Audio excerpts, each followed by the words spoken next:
here we go. We're going to just play some Risk today, watch some videos about the Hamas and Israel war that's going on. Doesn't look like they had a vote in the Senate. I mean, not in the Senate, in the House for Speaker. I don't really know when that's going to be, but it's probably going to be long and drawn out, just like how it was last time. Hopefully Jordan wins, but I think that this stuff with Israel and Palestine is really going to make it so it probably doesn't happen, but we can see. We'll figure it. We'll see later on. I don't know. All right, let's get this thing going.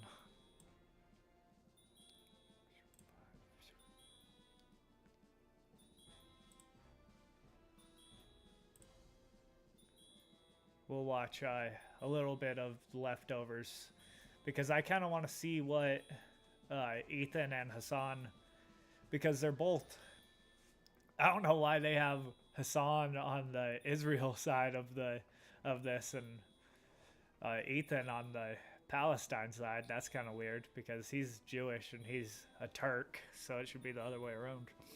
But whatever.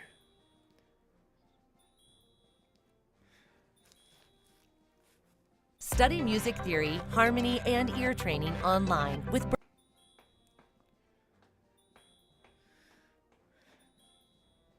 Why is it going so slow? I just hooked up an Ethernet cable. It should be going lickety split.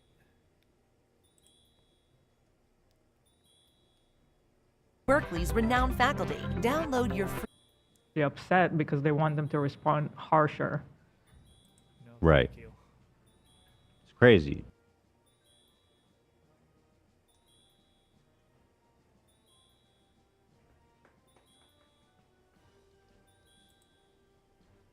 That's crazy. You know, I want to say this about settlers in the West Bank are religious zealots. They're monsters. They're genocidal, fucking fundamental monsters.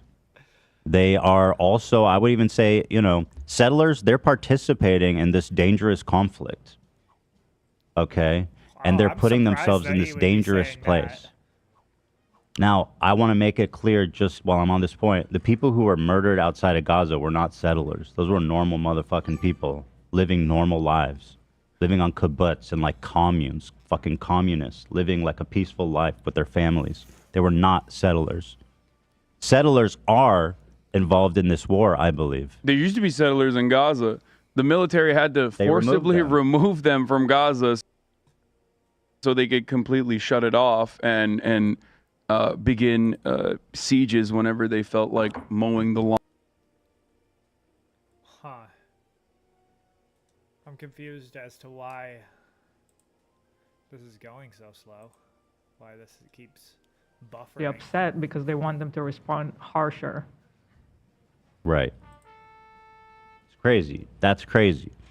You know, I want to say this about settlers in the West Bank are religious zealots. They're monsters. They're genocidal, fucking fundamental monsters.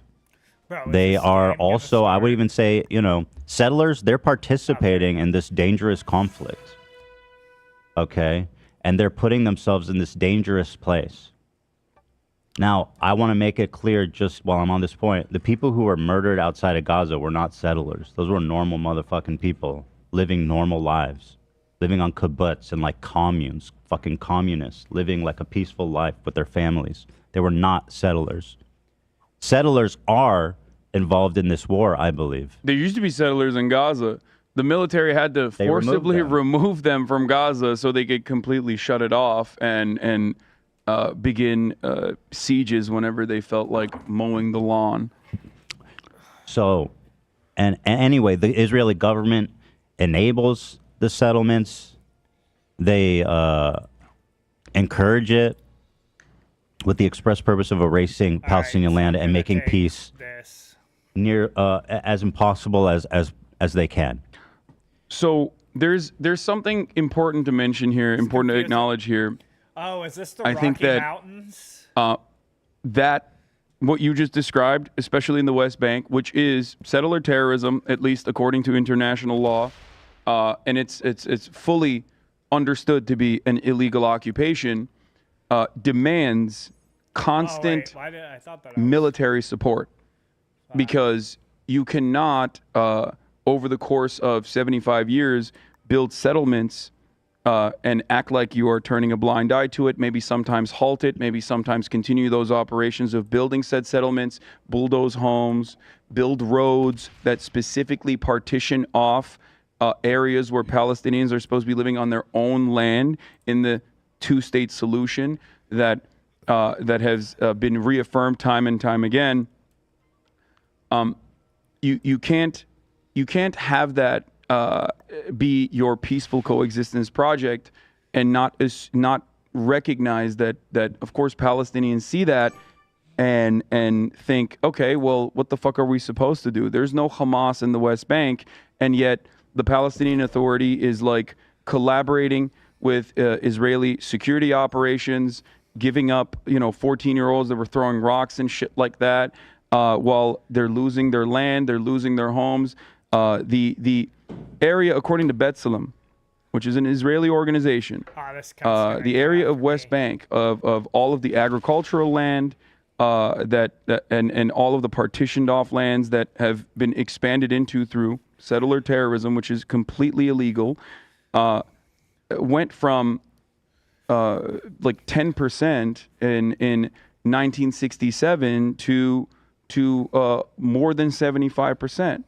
The areas that are partitioned off also have no contiguity, which means that, like, if you are Palestinian living in your own home in the West Bank, in order to get to your uncle's house, for example, you have to go through a multitude of IDF checkpoints.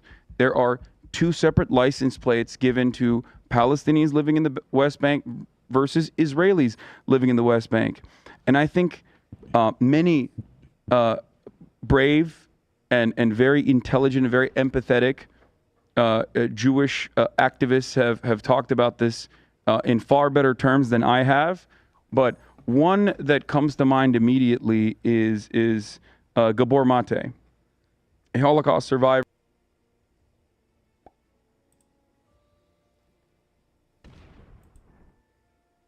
Why does this keep fucking going off like that? Fuck you. Fucking bitch ass.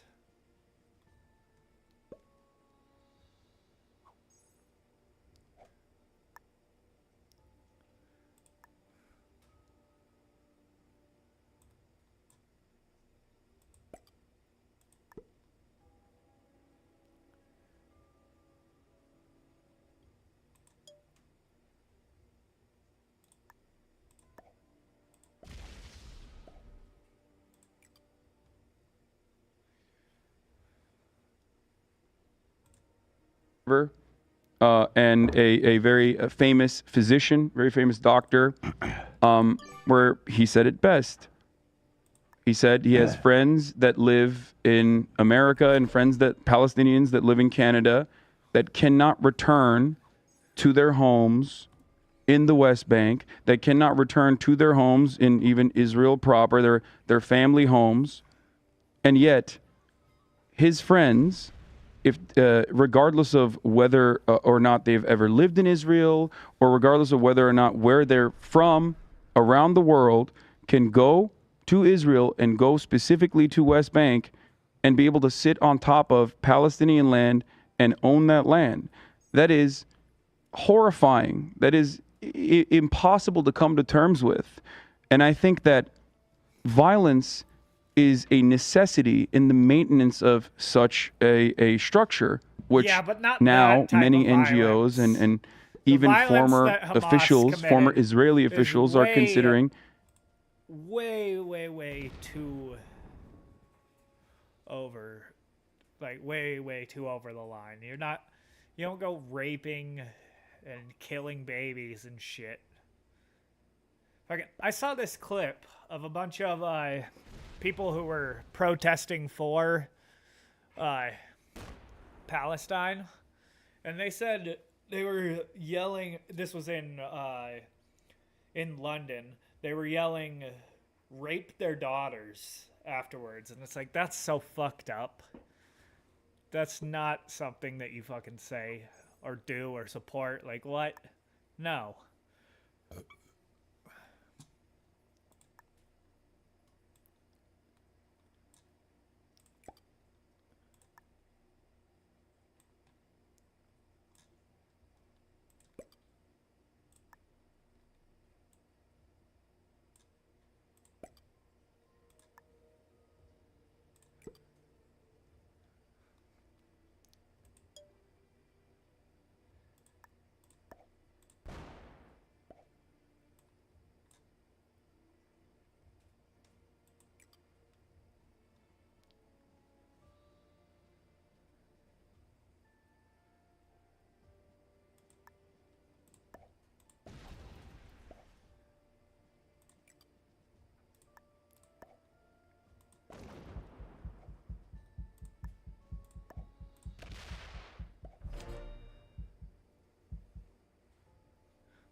All right. Is an apartheid. I'm going to pull that clip up, actually.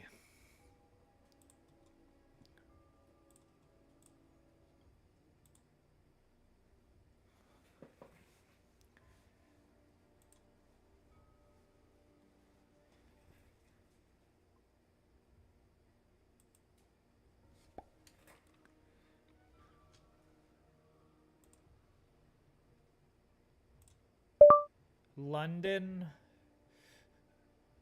Palestine.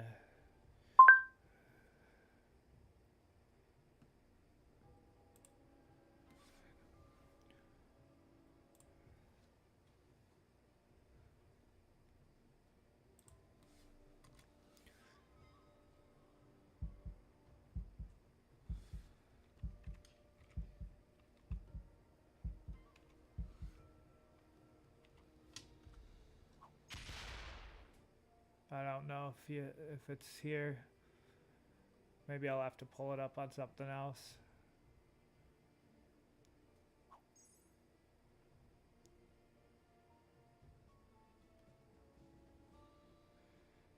I'll look it up later.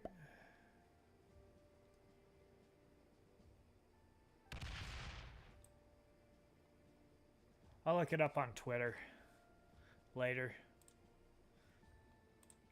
And it has been for some time now. And of course, that violence is going to, that Palestinians endure on a daily basis is going to create more reactionary forces within it. This is something that I have said about the invasion of Afghanistan and the invasion of Iraq. And this is something that I even said about Russia invading Ukraine, is that more reactionary forces are going to be seen as the emancipatory forces when an irredentist power or an imperialist power goes and tries to seize land that it does not own. This is the second part of the brutality of the occupation that has made it seem as though Palestinians have no choice, that has created no opportunities for them, that has led to Hamas being able to seize more and more power after being democratically elected one time in 2006, pretty much. Right. And I do want to make clear that, again, as we talk about settlers and all this shit, that settlers are not the same as regular Israeli civilians. And I think, you know, having been Yeah, listening... they're American. Actually, a lot of them are American. Yeah, they are the most... Yeah. They are... my friend Noah Colwyn calls this the zealotry of the convert. Mm-hmm. Where I was talking to him yesterday. He's a former editor-in-chief of Jewish Currents. I think he was editor-in-chief. He still is a contributing editor. We were talking about like the most reactionary, the most violent activity often comes from the likes of Baruch Goldstein, right? An American Israeli who went in I believe 1993 into a mosque and shot and killed 29 Palestinians who were praying during prayer. A person that was hailed as a hero by the current minister of the current administrator of the entirety of the Israeli police force, Itamar Ben-Gvir. Itamar Ben-Gvir and Benjamin Netanyahu are incredibly far-right politicians that now control the Israeli government. The last time that there was any kind of negotiation between Palestinians in good faith, between a person who was still a Zionist, like Yitzhak Rabin, they killed him. And the people that called for his assassination, like Ben-Gvir, are now in positions of power in Israel to show you how much the attitudes and the governance has changed over the course of the past 3 decades in Israel. I want to say that I agree, and a lot of people in Israel do. Oh, it's you disgusting. cunt. The people that are there right now in power. I hope you know And that if I'm I can coming add for something you about after the this. settlers, that's another point of frustration for a lot of Israelis. They send the soldiers to protect. Bro, this is fucked.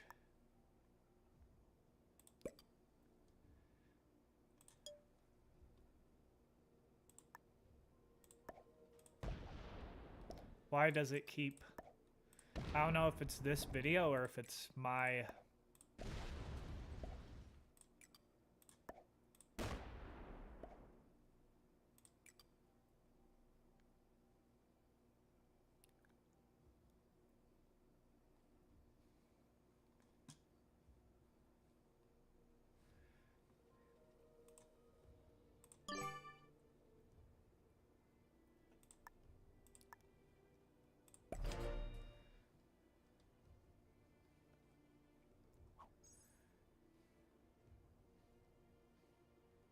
Protect them.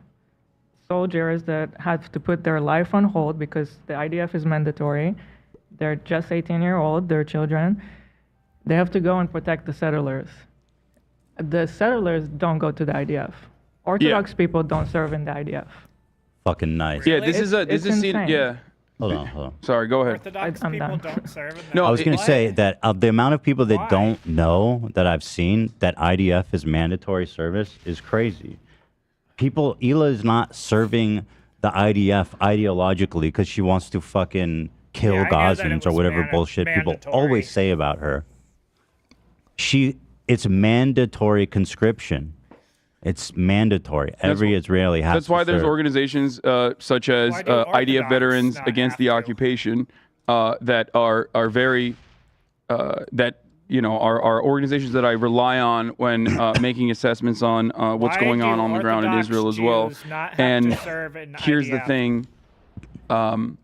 Yeah, this is a relatively controversial perspective.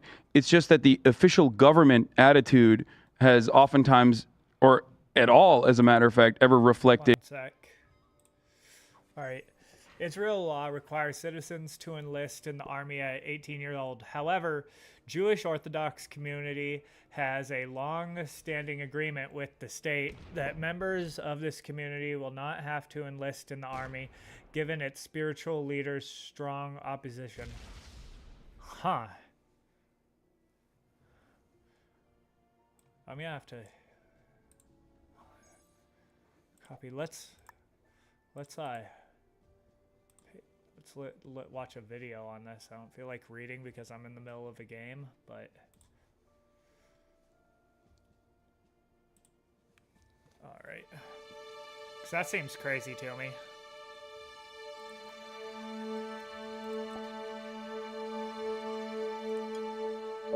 We are the Jewish people, the Jewish nation. Our homeland is our Torah, our Holy Bible. The State of Israel has declared their intention to take the Torah scholars, our most valuable national treasure, to take them out of the study halls, to change their mindset from 2,000-year-old traditional Jewish religious mindset to the nationalist Zionist mindset. I want to read you in short a paragraph from one of the founding fathers of Zionism, Vladimir Jabotinsky. He's describing what the goal of Zionism is. Our starting point is to take a typical Yid of today and to imagine his diametrical opposite. The Zionists wanted to change the definition of Jewishness from a religion to land, language, and culture. They needed a land, that's Israel. They needed a language, so they created a new language, Ivrit, Hebrew is called. Traditionally, the Jewish people are a religion. To the Zionists, as Ben Gurion believed, religion is the national tragedy of the Jewish people. What? Until now, they didn't have much of an opportunity, or they didn't believe they had much of a necessity to openly assault our religion. To us, to the world, they presented us as museum pieces, like dinosaur bones. Suddenly, we become real and a threat to them, because they see that we're not giving up our religion. The same energy, the same power, the same commitment and resolve that kept us alive for 2,000 years is now being leveraged against them. And the same reason the Persians and the Greeks and the Romans could not assimilate us and make us into them, the Zionists. There's actually a group of Israelis who are against, of like Jews who are against Israel.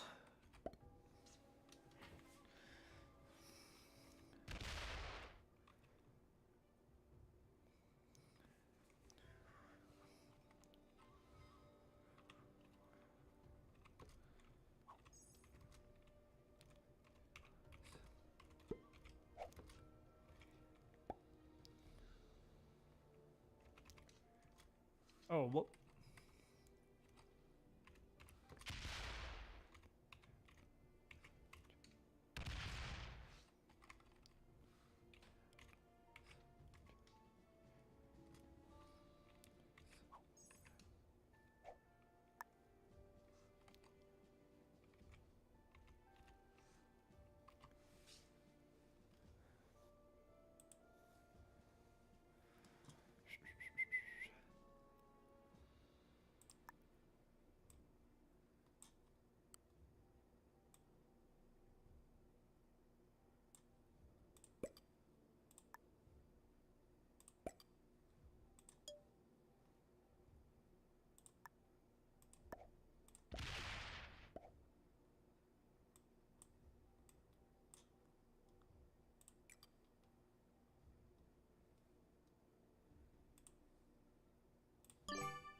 Actually, let's look it up on YouTube.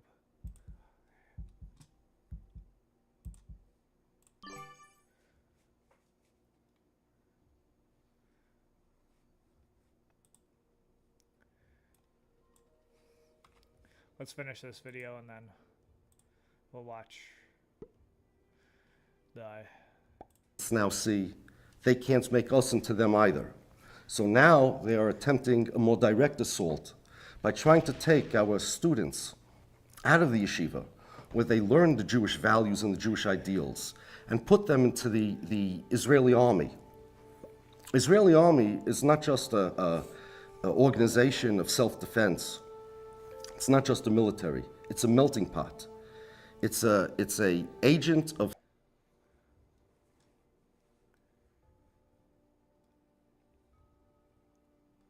social change. The values that are taught in the Israeli army are diametrically opposed to the values of Judaism. It's an indoctrination camp. It's not just the military. They teach them about Jewish heroes. Their Jewish heroes were our Jewish villains. Bar Kokhba, one of the person who led a rebellion against the Romans, we call him Bar Koziva, the big fraud. To them, he's a national hero. Never mind, Bar Kokhba lost. It was a bloody disaster. Besides the Holocaust, it was the largest bloodbath. We will not allow our children to go like sheep to the slaughter from the yeshiva to their indoctrination camp. We're not going to let them brainwash us and change the education of our children, even if they make the army religious and they even require the Jews to put on tefillin in the morning and to wear yarmulkes, for example. It wouldn't make any difference whatsoever. The values that they teach in the army, the values that, the idea that Israel is the protection for the Jewish people, the idea that the Jewish people needed a state, a land, language, and culture in order to survive, in order to flourish.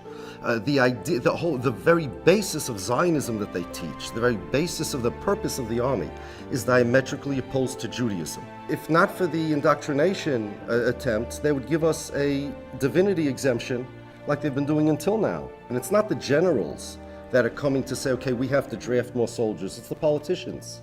They don't need us and they don't want us from a military perspective. They only want us from a culture war perspective. The Jewish nation was intact, and yes, we were battered, and yes, we were bruised during the 2,000 years that we existed in exile. But on one hand, everybody is wondering, how in the world did the Jews survive? There's no other nation that could survive in exile 2,000 years. That they had one all the way over there. Remember, we didn't have an army. We didn't have a state. And we survived. And our Talmud tells us the secret. It's because of our Torah, because of our religion, and it tells us that one of the reasons we survive is because we don't have a state. Imagine a guy steals your identity, ties you up, beats you up, puts you in the closet, and calls himself whatever your name is. And he uses your credit card, he racks up bills, and then he comes to you out of the closet and says, at least you gotta help me pay. We have bills. You can't do that. Leave us alone. Leave us to what we've been doing for 2,000 years before they came to try to assimilate us into them, before they tried to change us. Just leave us alone. And if they don't want to leave us alone, we'll make sure that they leave us alone. We're not going to allow them to destroy our community and our culture and our religion. The Israeli government has an army. They want to draft us into their army. The Jewish people have an army also. It's the army of our scholars, the army of our rabbis, that's what I wanted that to do. Damn it. have kept us alive throughout the years. We had our army mobilized in Manhattan this past Sunday. Those rabbis that spoke, those are our generals. We wanted our brothers in Israel, the boys, to see why the Jewish people were able to survive for 2,000 years. Number two is to show the Israeli government that all segments of Jewry are behind our Torah scholars, and we're all against the draft. I shouldn't have done that. That was stupid.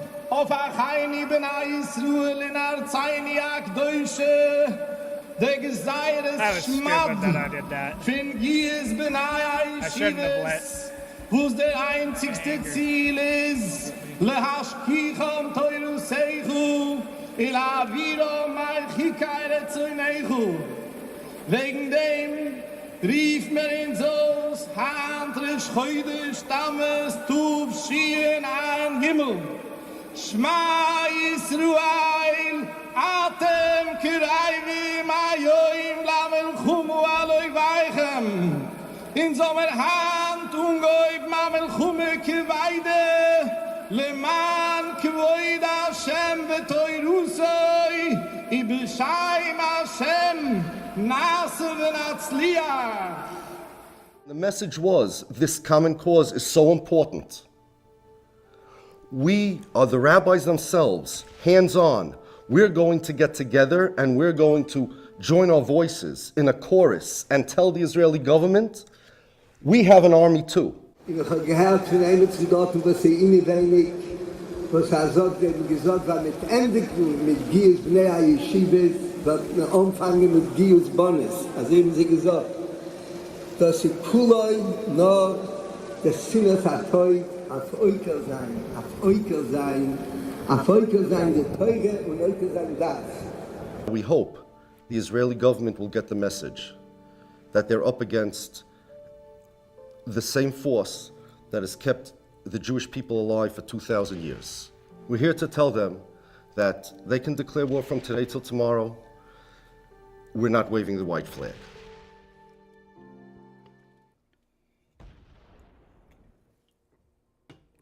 Why is he trying to get me?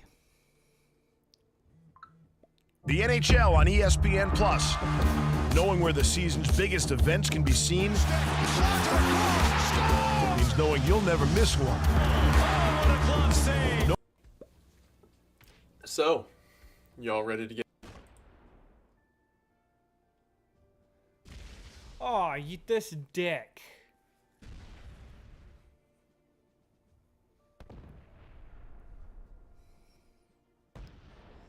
Third one, Harvard organizers blame Israel for attacking responsible. Harvard, 1/3 of Harvard. Ultra Orthodox.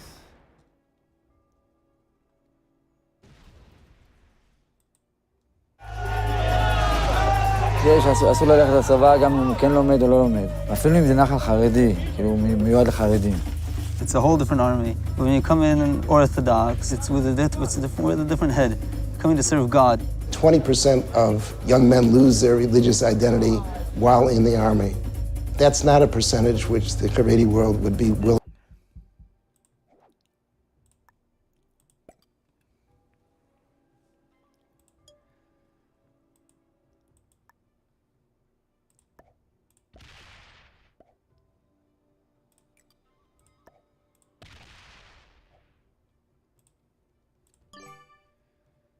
To tolerate.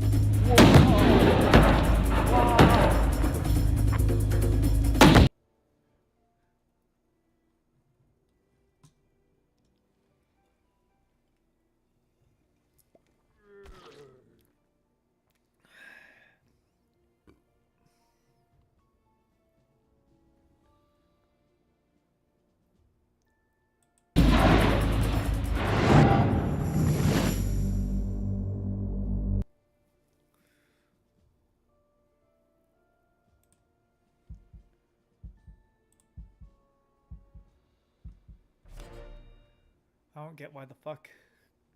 I just hooked up an Ethernet cable. I'm gonna check my speed.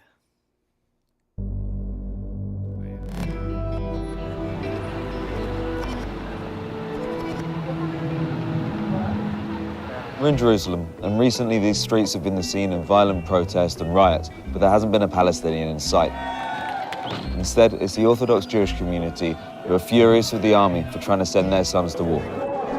In March of 2014, the Israeli government passed a law requiring the ultra-Orthodox, a community of mostly religious and conservative Jews known as the Haredim, to serve in the Israel Defense Forces. Previously, Haredi boys who studied in religious seminaries or yeshivas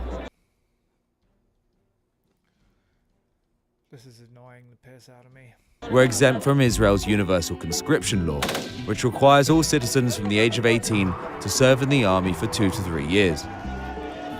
The decision drew fierce opposition from the ultra-Orthodox community, its leaders ordering that no one should comply.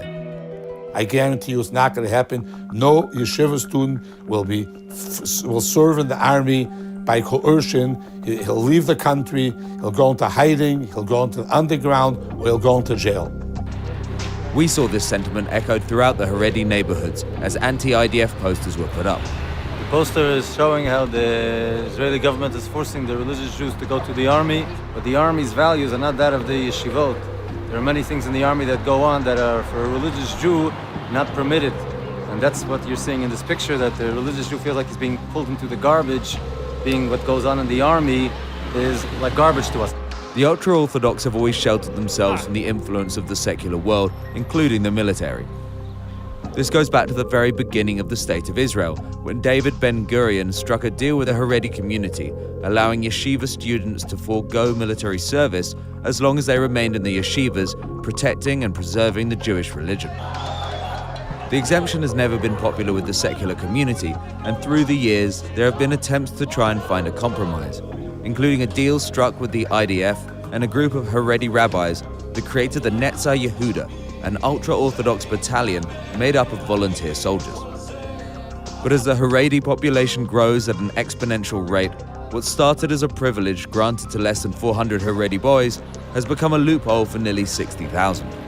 The Haredi community's weak presence in the army and in the workforce has prompted criticism from mainstream Israelis, who see the community as a financial burden to the country as a whole. Vice News went to Mea Sharim, one of the oldest Haredi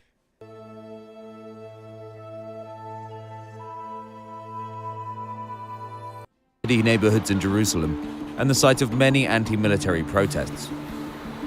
We ran into trouble almost immediately. The Haredim are notoriously cloistered and try to isolate themselves from outside influences.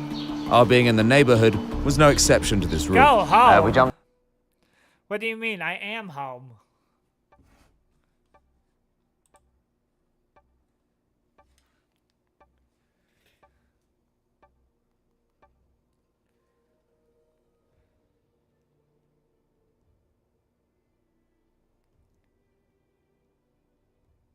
Out of a car and a guy stopped, stared at us, started twirling his beard and has now been following us down the road for the last 10 minutes or so. We pulled out the camera and he just launched himself at the cameraman. It's clearly a sensitive community. We managed to make our way to meet Yolish Kraus, the unofficial operations director for the Eda Haredi, one of the most vocal and radical factions of the Haredi community who refuse to recognize the authority of the state and are taking action against the new laws. זה שאסור ללכת לצבא גם אם הוא כן לומד או לא לומד. טוענים שבגיוס, לדוגמה, הם לא רוצים באמת, לא צריכים את החיילים. הם רוצים לגייס את החרדים כדי שלא יישאר חרדים. מי שהולך לצבא, בסוף לאט לאט הוא מדרדר, הוא נהיה חילוני. יש בינתיים שתי בנים שהם בגיל הגיוס, שתיהם קיבלו צו גיוס, והם לא ישנים בבית כבר... אחת לא ישן בבית כבר שנה וחצי, ואחת חצי שנה לא בבית. אני נלחם, לא בשבילי, אני לא אלך, הילדים שלי לא ילכו לצבא. אנחנו לא ישראלים, אנחנו יהודים.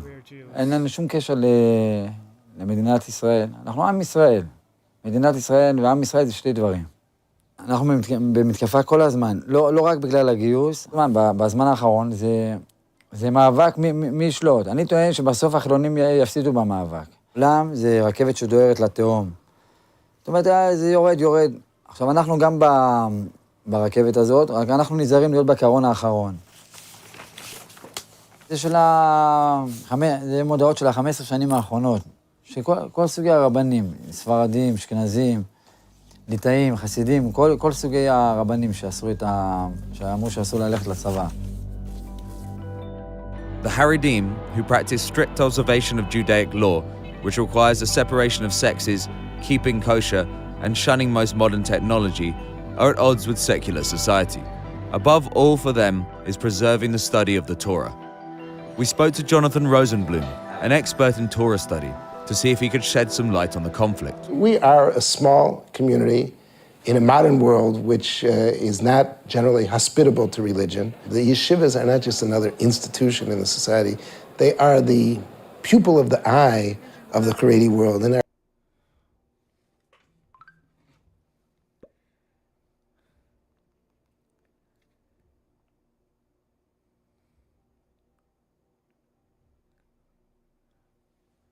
Bro, why is the internet so fucking slow? It feels like it's slower than what it was when I... are guarded as such. For the ultra-Orthodox, the Torah is the organizing value of the entire society. Without it, they cease to exist. So the idea of the Haredi boys being drafted out of yeshiva into the secular world of the military is seen as a distraction at best and a corrupting force at worst. Though the community has ordered its boys to refuse enlistment, some of them have already found their way into the IDF, joining the Netza Yehuda Battalion, created by a band of Haredi rabbis in the IDF in 1999 to integrate Haredi outliers into the military. The relationship between the military and the Haredi community in specific frameworks and very worked out and planned environments can certainly be a win-win situation, both for the army, for the state of Israel, and for the Haredi community. What's called the Nachal Haredi or Netzach Yehuda Brigade. That's mostly made up of boys who come from Haredi homes who have really fallen outside of the system prior to going into the army. Many of these young men were in very deep trouble, alienated and so forth, When they find the self-respect and the discipline that they get in the army, they have a much better chance of coming back to full religious observance.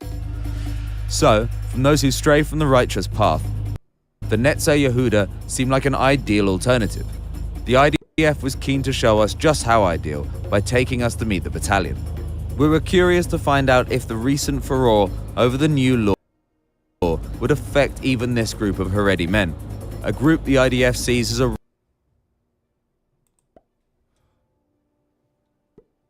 Why the fuck does the internet keep doing this?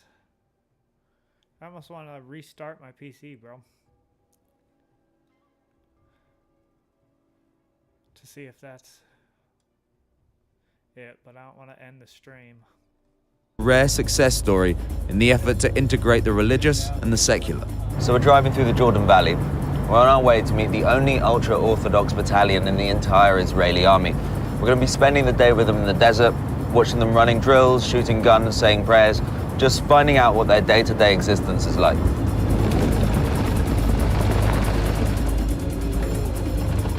The battalion is responsible for operations around Jenin in the West Bank. Even though their numbers have grown from 89 recruits in its first year to more than 800 in 2013, they still make up a very small percentage of the total number of combat troops in the IDF. Hello. Good morning. Alex. Nice to meet you. הגדוד, גדוד נצח יהודה, הגדוד שאתה רואה, זכה ב5 פרסים בצבא. חיילים פה, בגלל הרקע שהם באו, יש להם מוטיבציה מאוד גדולה להצליח. Why are they more motivated than other soldiers? פה חיילים שבעבר לא סיימו שום דבר, לא למדו בישיבה, ולא למדו בתיכון וסיימו. וכשהם הגיעו לפה, לצבא, הם פעם ראשונה סיימו פרק, מסלול, הם לוחמים. הוא רוצה להוכיח לעצמו ולחברה שלו, שהנה, הצלחתי, אני טוב, מעריכים אותי, ולכן המוטיבציה הרבה יותר גבוהה ממקום אחר. Although the commander would only hint at it, it seemed that the conscription of the ultra-Orthodox was on everyone's mind.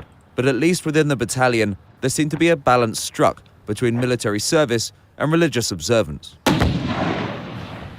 After prayers, one of the allowances the IDF makes for the Haredi boys, the soldiers began a drill to clear and overtake enemy territory. Right now, we're taking that hilltop after heavy artillery fire has just cleared it.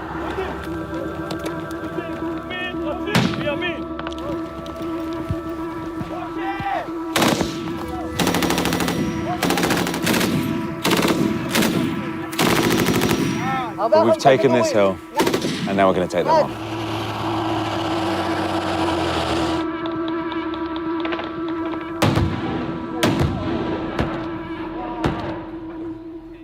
As the exercise ended, we went back up the hill to talk to some of the soldiers about life in the Netzeh Yehuda and if things had changed with the new law. Why did you join the army? To be completely honest, I didn't very much want to join. At first, I wanted to be in yeshiva. I started thinking about it. I said, if I'm going to go anyways, then I'm going to do it all the way. And it's a mitzvah. It's a good thing. It's a beautiful thing. You're protecting your country. How do you reckon the experience of an Orthodox Jew is different from your average IDF soldier? It's extremely different. It's a whole different army. When you come in Orthodox, it's with a different head. You're coming to serve God. You're coming with a higher purpose. You're coming with many, many more obligations, with many more restrictions and limitations, many more challenges. You have to sacrifice something. I don't get to study as much as I used to. I don't have time to sit and study. I don't get to do many traditions that I normally want to do. And many things are compromised, but it's for a much bigger thing. It's for a bigger purpose. What do the rest of the Orthodox community make of you joining up? It depends. I mean, there's always the extremists who are against it, and they see somebody in uniform, and it's better to stay away from their areas because it gets actually dangerous. They could beat you up. They could spit at you. Have you ever got abuse from the Orthodox community for signing up to the army? I have no friends who were kicked out of their homes. I have friends who ran away from home because they couldn't stand living with it, or they couldn't deal with the pressure. The thing is that you do what you have to do. You represent God, and you keep being a God-fearing Jew, and you do what you have to do. While the Haredi community's battle is with the government and the IDF, it seems that boys torn between their religion and duty to serve the military are getting caught in the crossfire. Though the battalion has made great efforts to maintain Haredi guidelines, even having a kosher cafeteria, the boys seem to agree that some compromises had to be made. לקבל אישור זקן צריך להחליף ל-2014. לכן, אתם היום הלכתם, עמלתם, הזעתם, התעייפתם. עכשיו אנחנו הולכים ביחד. מחר נעשה גדודית כגדוד אחד, כמקשה אחת, ואנחנו הולכים ועולים. שיהיה לכולנו בהצלחה, תאכלו, תהנו, ואל תשכחו את אישורי הזקן. בהצלחה. I just wanted to know if you've had to kind of make compromises with your religious life in order to fit in with the army. אני חושב שחד משמעי זה לא אותו דבר כמו ישיבה, וזה מטבע הדברים לא יהיה ולא דומה לישיבה, אבל סוג של ירידה שצריך לעשות. מי שרוצה בעצם לשרת את המדינה ולהגן על התושבים. For these soldiers, serving the country comes at a price, and although they are willing to make that sacrifice, they know that the core of the Haredi community wouldn't agree. What have been your reactions when you saw, the ultra-Orthodox riots? אני לא יכול להתווכח עם אידיאולוגיה, אני יכול להבין את הגישה הזאת. אני לא מנסה פה לשכנע או לא לשכנע.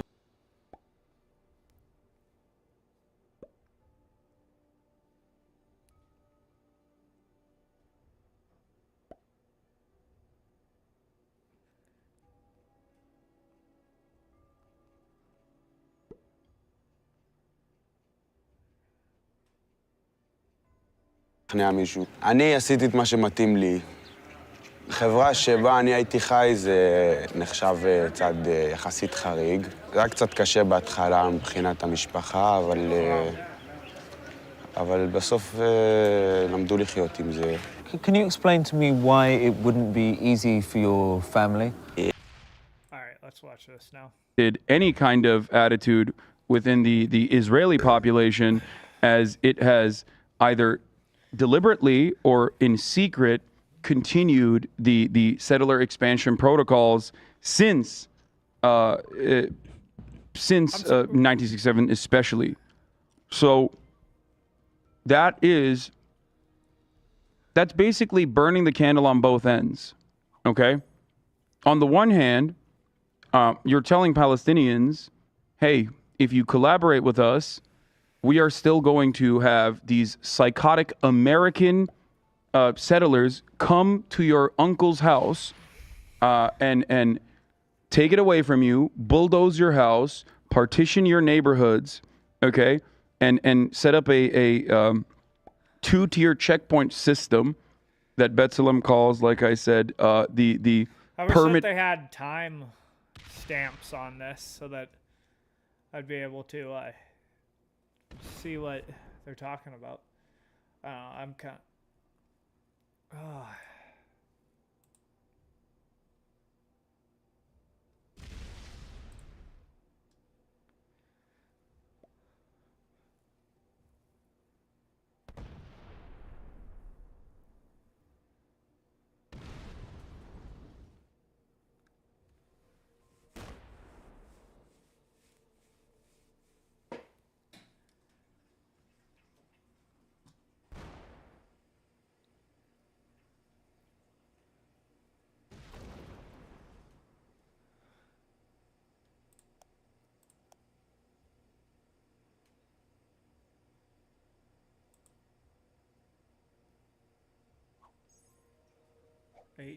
Nice.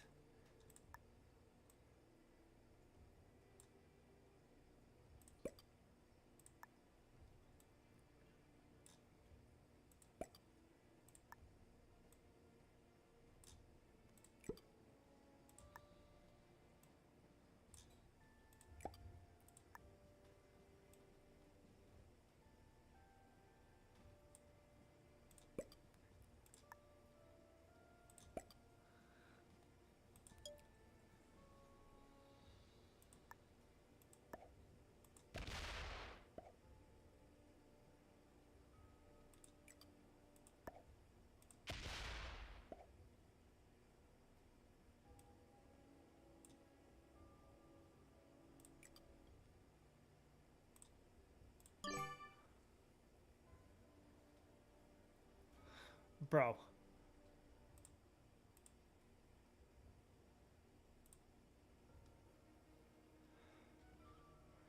I haven't been this stress-free in a long time. Check this out.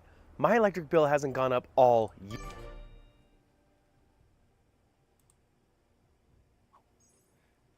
This is annoying as fuck.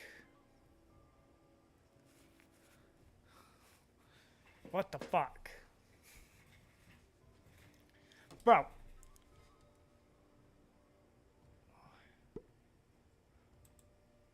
Are these actual students in college? It is insane to me how violent you can be as long as you're far left. When it comes, so for instance, don't steal from normal people. Yeah, obviously don't do that. Or don't hurt other people. Yeah, obviously do that, right?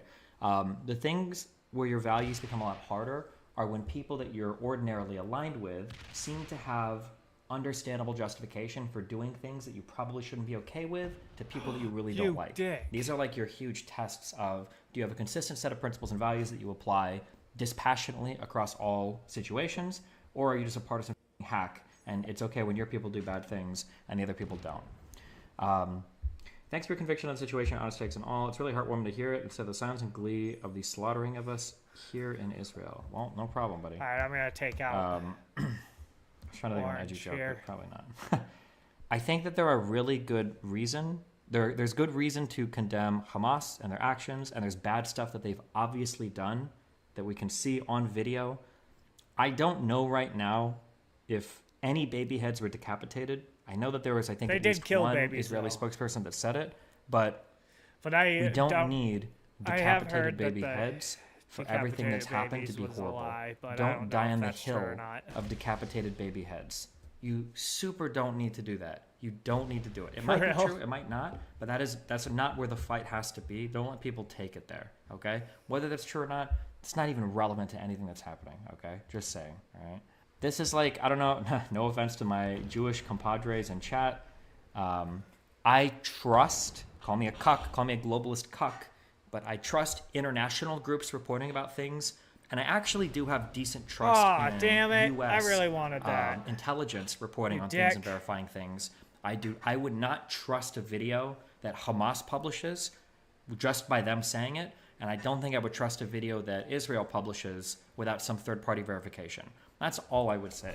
For real. Call me racist or... I don't think that that's racist. I think that these people, that both sides have a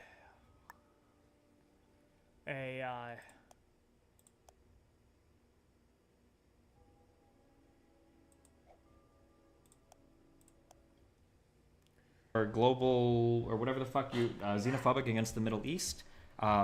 Remember, we don't speak their language. We don't know what any of them look like. We don't know what their uniforms are.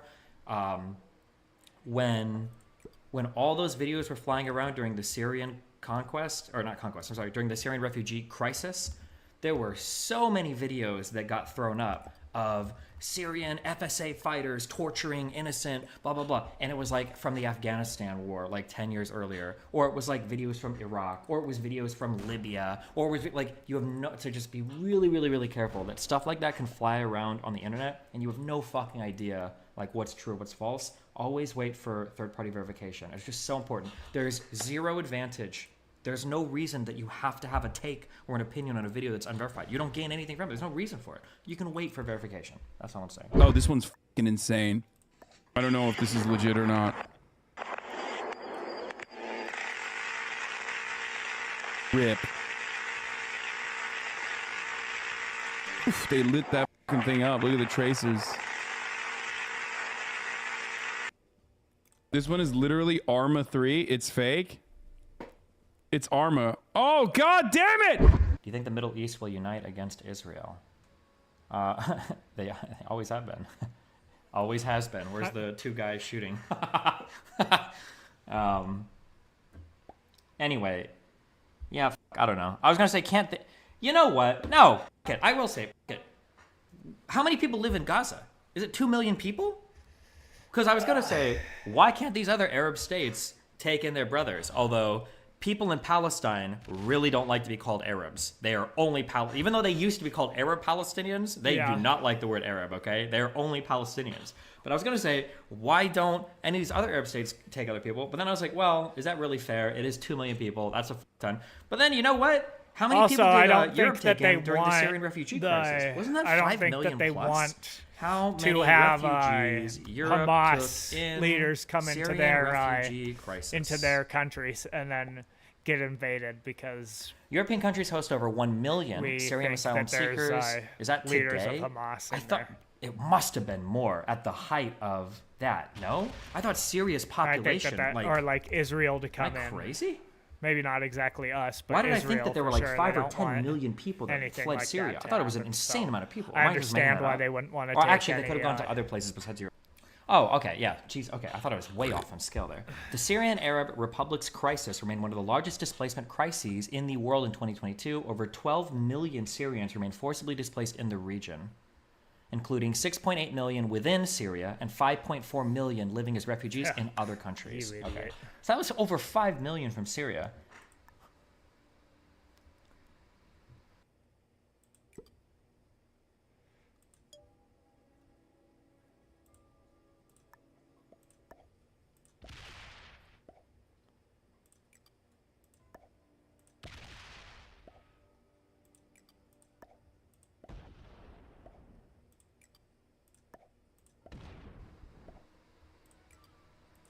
Where are our Arab brothers and sisters to host their other brothers and sisters? I don't know. Realistically, nobody wants them. I hate to say it, it sounds mean, but it's probably not a good stock of people. They're probably pretty radicalized. They probably lack education. They're probably not effective workers. So my guess is going to be most of the surrounding Arab states are going to be like, you know what? We support you guys. We're going to put the Palestinian Lives Matter flags on our Instagrams, but we don't want you, okay? That'd be my guess. But I could be wrong on that, but... Palestinians have a history of causing issues when people take them in. They tried to do a coup against Jordan. Oh, I didn't know that either. I'm reading this from chat. I don't know if that's true or not, but I heard that was true in Egypt, and now I guess it's true in Jordan. That's pretty fascinating. The argument is that decapitated baby heads is being used to manufacture consent in the rest of the world to agree to any retaliation. Yeah, sure, I guess, but you don't need it. You don't need decapitated baby heads. It's so dumb. Jordan and Saudi Arabia are done with Palestine. Destiny, in Lebanon, apparently, even though the vast majority of Palestinian residents were born in Lebanon, they're still considered foreigners and are required to obtain a work permit prior to employment in specific jobs, which is a lengthy...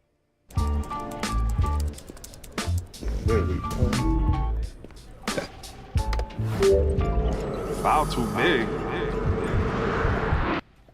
What?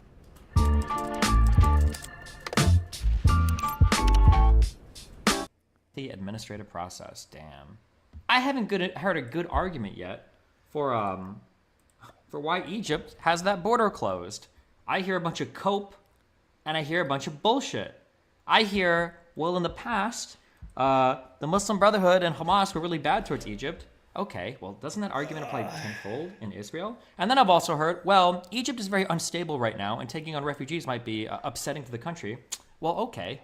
Does that not apply to Israel right now? Yeah, I don't know. Their claim is an increase in terrorist attacks when it was open. Okay, but... yeah, I don't know. Have you heard the argument for a 3-state solution separating Gaza and the West Bank rather than a 2-state one? Do you agree with it? I don't know enough about the difference in peoples between the West Bank and Hamas, or I'm sorry, the West Bank and the Gaza Strip to accurately say if they should all live in like totally separate areas. I'm not sure. I think a lot of the Middle East is more of an anti-Israel than pro-Palestine. That's probably true, yeah. But at some point, these countries have to want stability, right? Like, I'm from Egypt. We have a border closed so that Hamas operatives can't move in and start operating from the Sinai. We learned from what Palestinian groups did in Lebanon. When did instability begin in the Middle East? When did instability begin anywhere in the world? I don't know, probably when humans started worshiping different gods or looked different from each other or had something that the other group of people want. I don't know, dude. We're unstable for all sorts of reasons. Human's gonna human, guys. It's easy right now to support Israel. The harder point will come in week 2 of the ground operation when that begins. I imagine I'll still be supporting, but it might be harder for public figures as the campaign starts. Well, I mean, I guess the question is, like, what is Israel's mission objective here, right? Like, what is the objective? Is it to... ostensibly, they're going to say they want to go in and, I imagine, get rid of all the terrorists from Gaza, but what does that mean, right? Some people I've talked to say that if we were born in Gaza, we would support Hamas too. Thoughts? I mean, possibly. It's good to have perspective on that other people can feel things for reasons that they feel are fully justified, but it doesn't make a thing right or wrong, right? What do you think was Hamas's goal when they launched that attack? I'm trying to look at their viewpoint. I cannot imagine how this turned out well for Hamas or I truly don't know. I mean, Hamas knows they're not the only... you know what? All of these are going to be guesses, but I don't know all of the competing motivations in the region truly well enough to give you an ultra-educated guess. If I had to take a super random guess, it could be that Hamas wasn't doing anything in Gaza, and so maybe they're going to worried about slowly losing support. And if your party is slowly losing support, you're going to have to act a little bit out of desperation. So then you do some wild shit to drum up like the soldiers and everybody. Maybe, maybe it's the case that if they kill enough Israeli citizens and the country's thrown into enough turmoil, maybe they can pull other regions or other countries in the region into the conflict. Maybe, but I mean, I don't know. Your guess is truly as good as mine. Actually, no, it's probably not. Your guess is probably significantly worse than mine if you're asking me. Because you're asking me. I'm not going to have the best answer to that.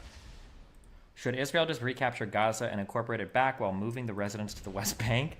Nobody would like that. Well, yeah. I mean, Israel would like that. But the Palestinians in Gaza, you're just going to dump a ton of 17, 18-year-old people into the West. It's going to be, that would be a nightmare. I don't even know if logistically if you could do it.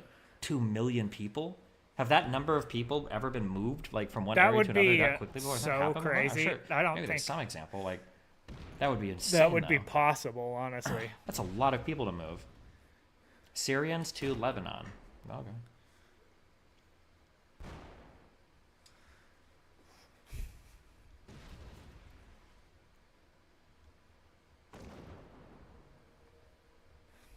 Actually, if anybody would know anything about groups of people being marched long distances, resulting in their inevitable displacement or death, it would probably be Jewish people. I'm sure you've got like 12 holidays for like every different march you guys have done in history. So, you reckon the Hassan Ethan Bridge will burn soon? I feel like, especially over the China stuff, the Tibet stuff, a little bit over the Russia-Ukraine stuff, I feel like lefties are showing their ass a little bit too much over the, especially now over this stuff. All one?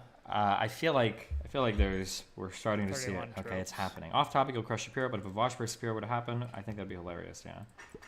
Hassan is going to tone it down tomorrow if he has any tact. I mean, he didn't really tone it down well for any of his other arguments with Ethan, but did you see Hassan going unhinged in Turkish? No, he did seem to. I tweeted. I thought I tweeted something earlier, and I thought it was just like somebody. I mean, we didn't get to watch the whole fucking thing in like 4 different languages. But apparently, the first 3 tweets were just super racist, and then the 4th one was in English about what Hassan did.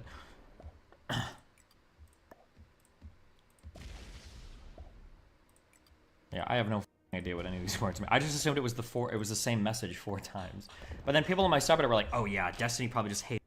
When the tides of war seemed insurmountable, when all hope appeared lost, extraordinary leaders emerged to defy the odds.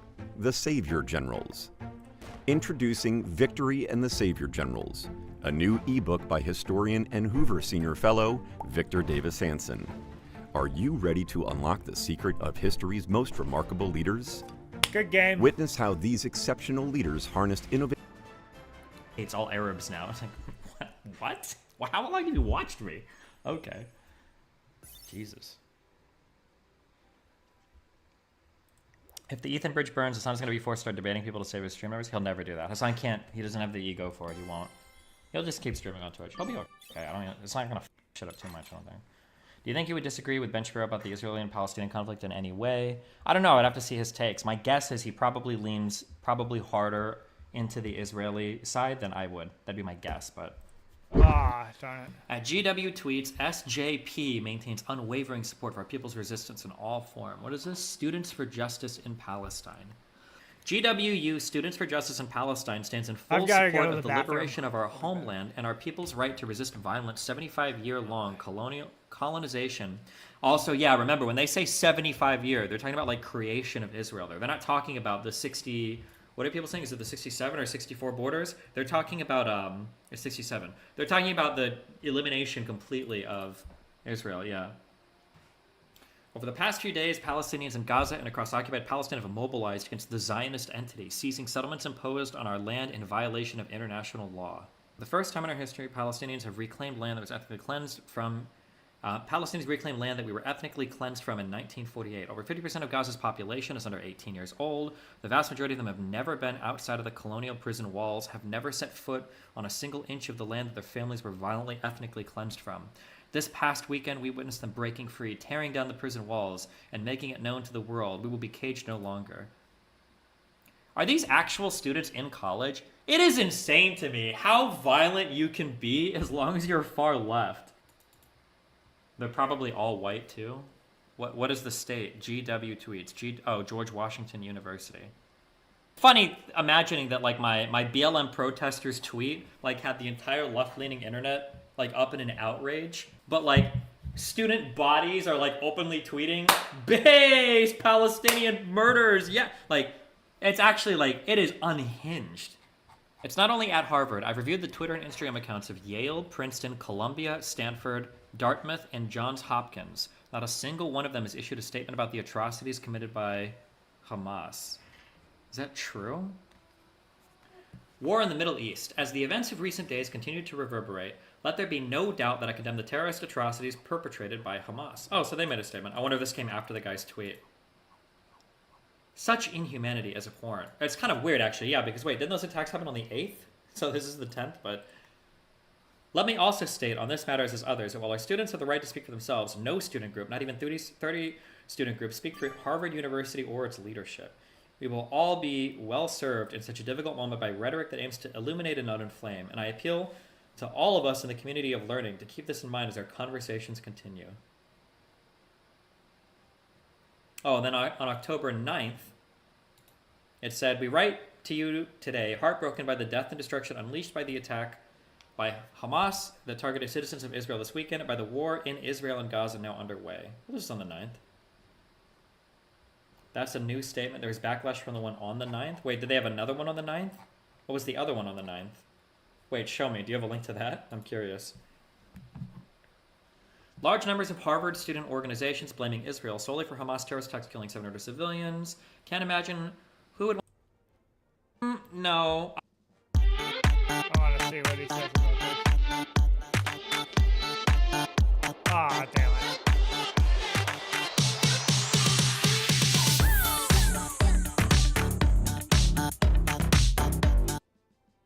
Listen, I've probably said that exact phrase before, but no, I don't think that's true. I think Israel cares about that piece of land, or Jewish people care about it because that's where their country is. Yeah, it's the Holy Land. If I had to guess, but I guess if I had to guess, I could be wrong. If I had to guess, if you would have created the state of Israel in fucking Turkey, we'd probably see like similar-ish types of conflicts, except it'd be against Turks and Jewish people and not like Jewish people and Palestinians. That'd be my guess. Maybe with a little bit less ire because there wouldn't be, you know, they don't have like Jerusalem and all their 50 million fucking holy landmarks. But I mean, that's just happened to be where the state of Israel was created. I could be wrong on that, but I think that yeah, the religion adds a little spice to it. True. Ooh, this guy's probably good. I don't know. I've just never seen the brain thing like that.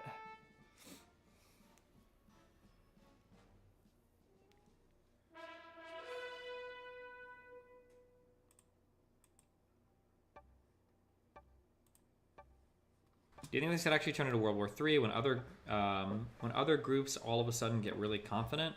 The only way I could ever see this turning into, let's see, World War III predictions. The only way I could ever see it turning into like World War III is if Israel started to do really well with U.S. support on the ground or in the sky, and they started to advance into the countries, into other countries. That would be like scary stuff. But I mean, like, nobody in that region, I don't think, are there, what the fuck else is there besides NATO? Like, are there other formal military alliances? Like, I know that Russia I don't and Syria understand are very close, what is going on. Do they have with like this a game. formal declared military alliance?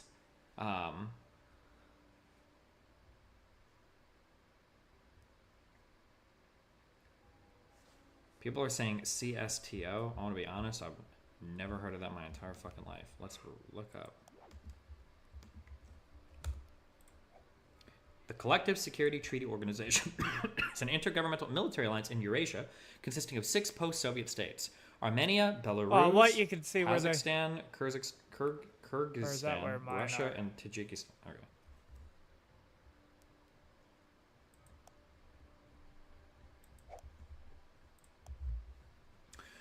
Destiny, question mark. A Jewish state didn't exist for 1,800 years. They objectively and intentionally rolled into the Middle East en masse and used their political and financial strength to take it from the people who live there. The original Palestinian grievance is very valid.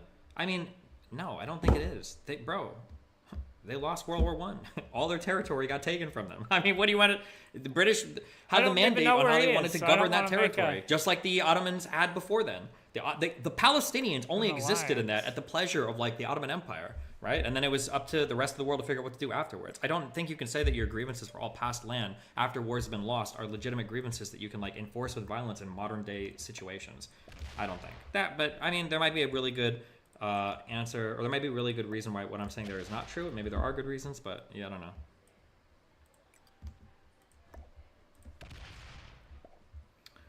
The equivalent for this is people are saying, well, the shooter was bullied in mass shoot. Oh, yeah, Frogan is fucking retarded. I'm glad she's getting bullied on Twitter. What an idiot. Oh. Do you really think that lefties are a couple steps away from committing their own terrorist attacks, like you said in your recent video? Also, I found the part of your tweet that said these leftists support Nazis if they were there back then. I feel like if they don't do it, we're definitely moving in that direction. Yes, like we're definitely moving in that direction. Maybe we never get there, but we're closer, of course.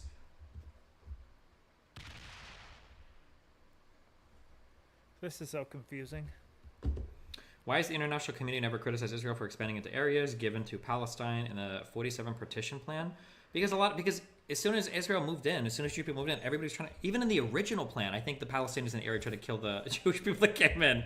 And then Israel, the Jewish citizens fought back. It's been perpetual conflict, okay? That region for 80 years has been perpetual conflict. Anytime somebody says, oh, well, it's right because in 2000 this happened, something probably happened in 1999. Or when somebody's like, well, it was, Israel's right because of the Six-Day War, there was probably something that happened just earlier. Like them saying that, like, what to Egypt for the,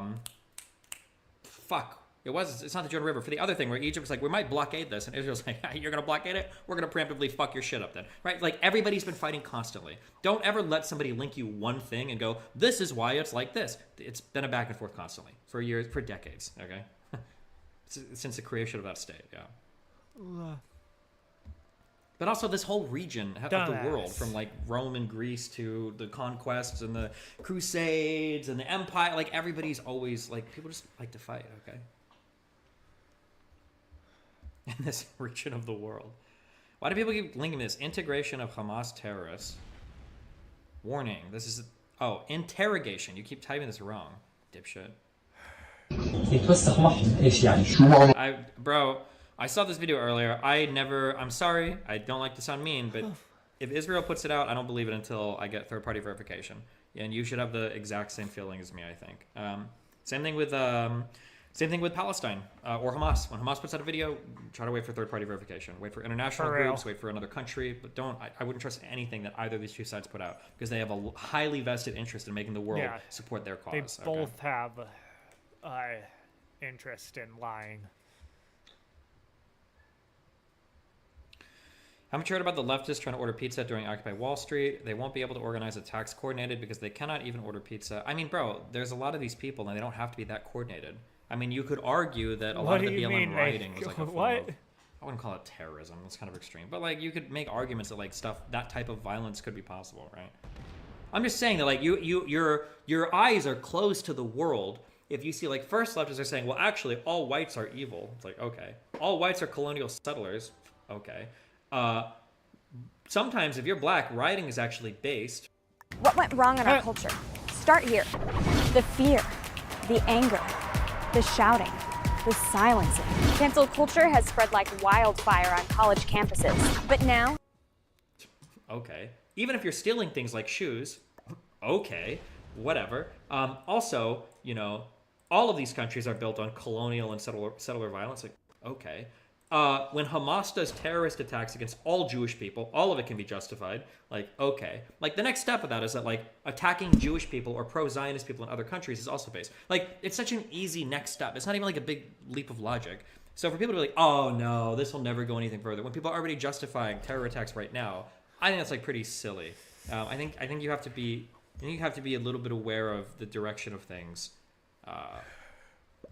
Yeah. Oh, you bitch. Rather than to close your eyes to everything. It's like, oh, I'm sure everything will be okay. I don't know. Oh, No, I do what? know. He really lost that many? That was fucking funny. Damn. You seen any of the footage of the Gaza bombings on our combat footage? No, I haven't looked at any of that yet. Literally any of that. We'll probably do a lot more looking at that tomorrow. Do you think Jews doing ghetto uprisings in Nazi Germany deserve condemnation because they targeted civilians? I don't know. That's a really rough one. I feel like I had this conversation on stream before. If Jewish people in Nazi World War II Germany were targeting German civilians, would that be morally justified? I feel like I don't know where we ended up there. I feel like I would lean towards no on that. Probably not. What was the question?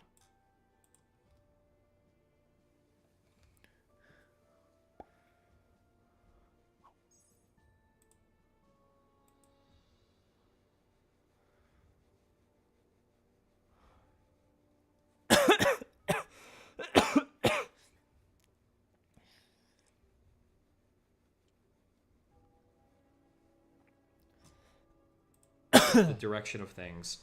Yeah.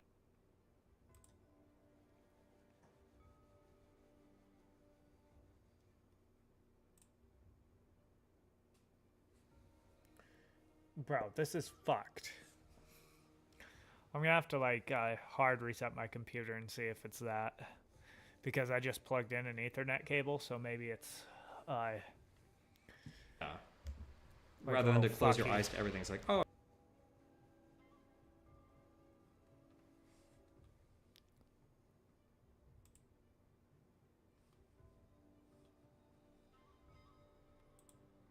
I'm sure everything will be okay. I don't know. No, I do know.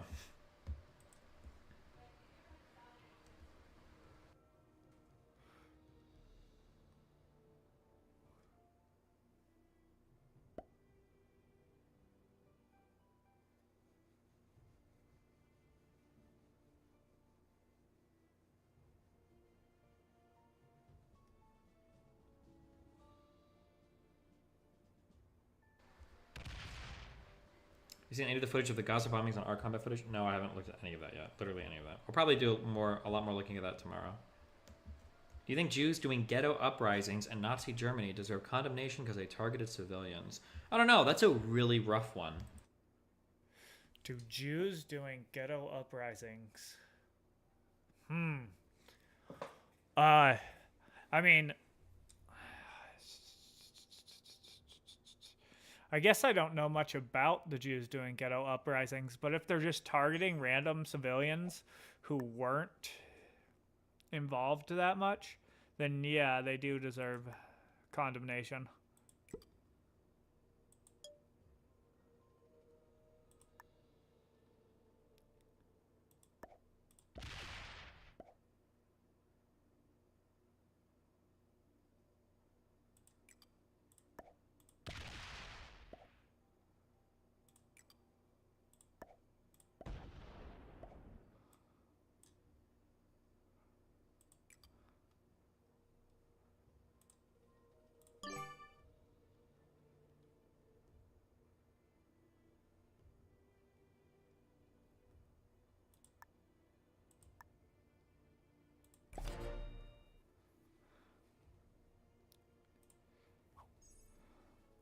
Bro, can this fucking actually load? This is pissing me the fuck off. What the fuck?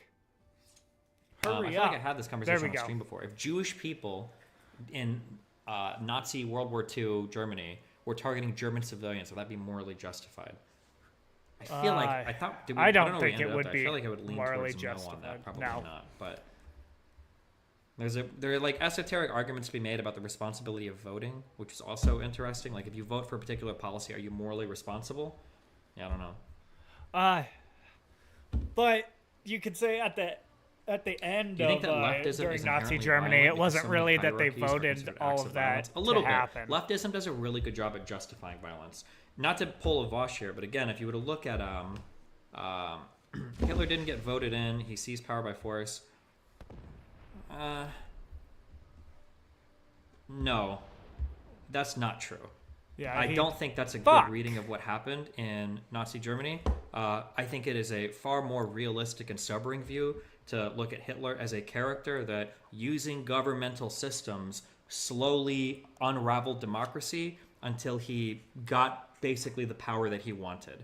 I don't get any going of this. into World War II and assuming that Hitler like took over or conquered or whatever, the reason why that's one, it's just not true. But the reason why it's a bad train of thought is because if you look at like the United States and you're like, oh, okay, well that could never happen here because like Trump doesn't have an army, for instance. That's a bad train of thought. It is very possible to unravel your democracy like using bastardized versions of democratic processes, right? So in Nazi Germany, or not Nazi Germany, the Weimar Republic, in pre-Hitler, or well, during Hitler, in Germany, the Enabling Act would be one of the big things you're looking at for a thing that was like kind of sort of passed that started to unravel a lot of freedoms. I think there are other steps that happened prior to that. I don't know all of them off the top of my head. We can go Wikipedia warrior it, but like, yeah, there are. Yeah, don't just view, especially in the case of Germany, don't look at it as like, oh, Hitler just seized power. It's like, oh, kind of. But there was a lot of governmental systems that he used on the way there that people were kind of sort of, okay, so yeah, be careful. Yeah, don't assume that. That's not true.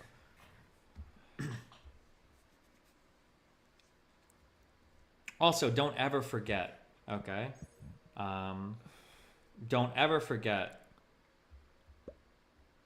when it comes to, I feel like there's like, when it comes to the Western world, there are like two factions, okay? You've got liberals and you've got everybody else, all right? If you're a liberal, okay, you believe in I've kind of actually freedom of realized speech, that. freedom of religion, private property. If you're a liberal, people on the right and people on the left hate you. And these people will even sometimes work together to try to hate you or kill you, okay? So whether you're talking about the, I don't remember the abbreviations of the parties, but whether you're talking about the communists and the far right working together, the Nazis in Germany, whether you're talking about the Soviet Union in Germany, shaking hands and making agreements to cut countries up, like the far right and the far left, illiberal forces love to fight liberals. Just be aware of that, okay? I think that it feels like liberalism sometimes does maybe too good a job of incorporating all of their criticisms, because the criticism of liberalism festers in liberalism really hardcore. It doesn't fester in far left or far right states, right? Because the first thing lefties do when they get power is they murder every other different lefty. And the first things far right people do is they murder every other non-far right person, right? Because that's what happened in Nazi Germany. When the far right came into power, they killed, is it the KPD? I don't remember the abbreviation right. They murdered every communist. So the communists are like, whoa, what? Bro, we're all a liberal. Yeah. But yeah, liberalism needs to do a better job at defending itself. It's hard because, like, in a liberal society, we let all people kind of like flourish if they want. That's why like the Hassans are allowed to survive in our society, but in his society, we would be forced into re-education camps. Yeah, I don't know what the answer is to that. Oh no, I do know. Liberalism needs to defend itself a little bit better.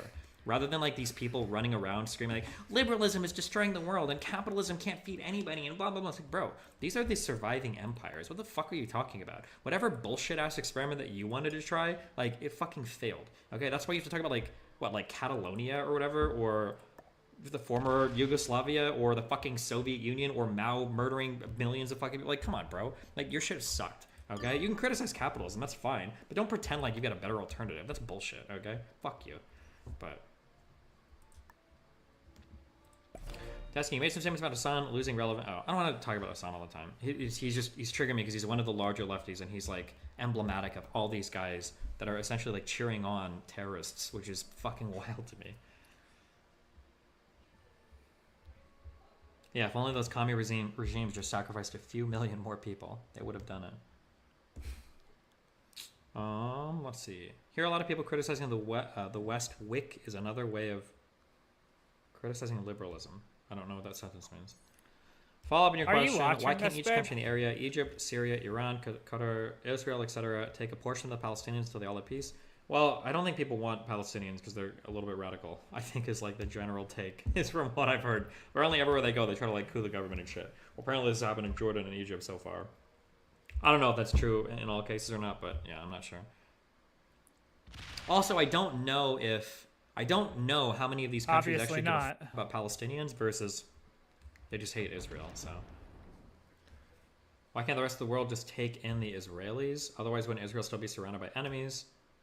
Because I we mean, don't because want arguably 'em. for Jewish people, this is like the only place. This is like their country, I guess. I don't know. And also, they want to have. Do you think there's any they're argument to be had Zionists, that so they conflating want Hamas to and have Palestinians is okay a, because Hamas is mostly a supported by Jewish Palestinians? state. Kind of like how in a democracy, if someone I voted guess not office, all you'd of say they're them are acting as the will of people. Zionists, but A little bit.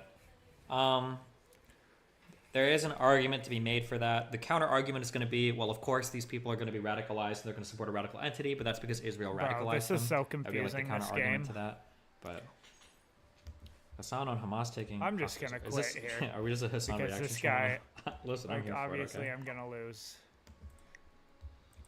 Didn't Palestinians radicalize Israelis? Yeah, this is dumb. Yeah, you can go back and forth forever on this, okay?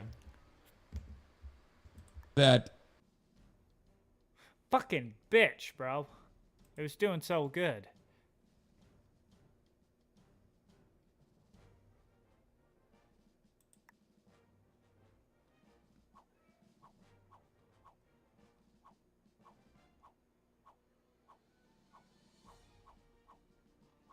because they understand that Israel does not see them as human beings or treat them as human beings, and they will bomb them relentlessly. The goal was to, one, engage in a prisoner swap, and two, to ensure that Gaza was not reduced to rubble because there were Israeli citizens inside of Gaza now. And once the bombing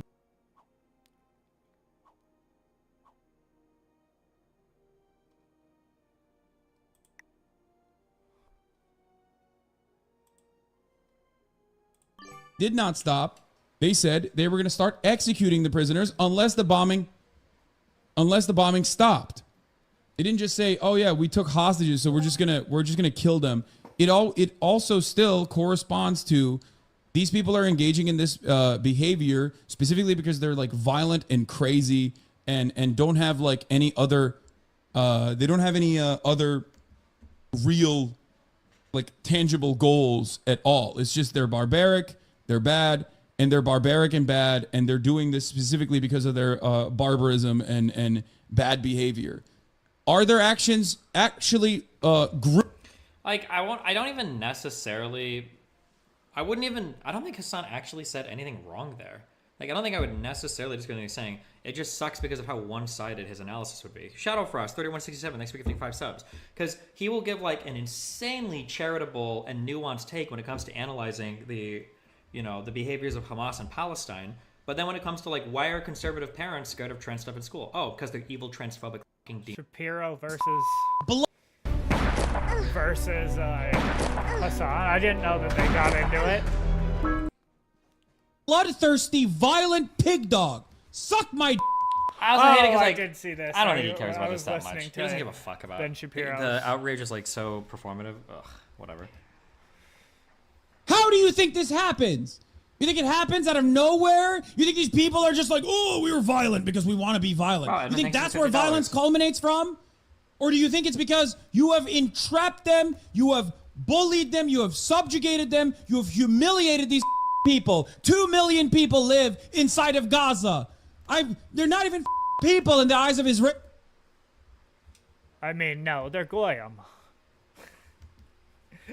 So that's presumably, according to Hassan Piker, why you would murder a baby. That's why you would murder a baby and burn entire families in their homes in peaceful villages. That's why you would do that. Both of them, I feel like, think that the now, other I'm going one's to attribute not this even to really human. again the peculiar They both narcissism act like of people it. They like both- Hassan Piker they believes both that everybody say thinks shit that like they do. that makes it sound And like I would they ask don't people like think that the Hassan other one Piker, is okay, human. if that's the case, if you really believe that Both sides are victimization is what fucking causes people to murder babies in their beds for the crime of being Jewish and breathing, then what would cause you to do something like that? Is there any level of victimization you could undergo that would cause you to do something like that?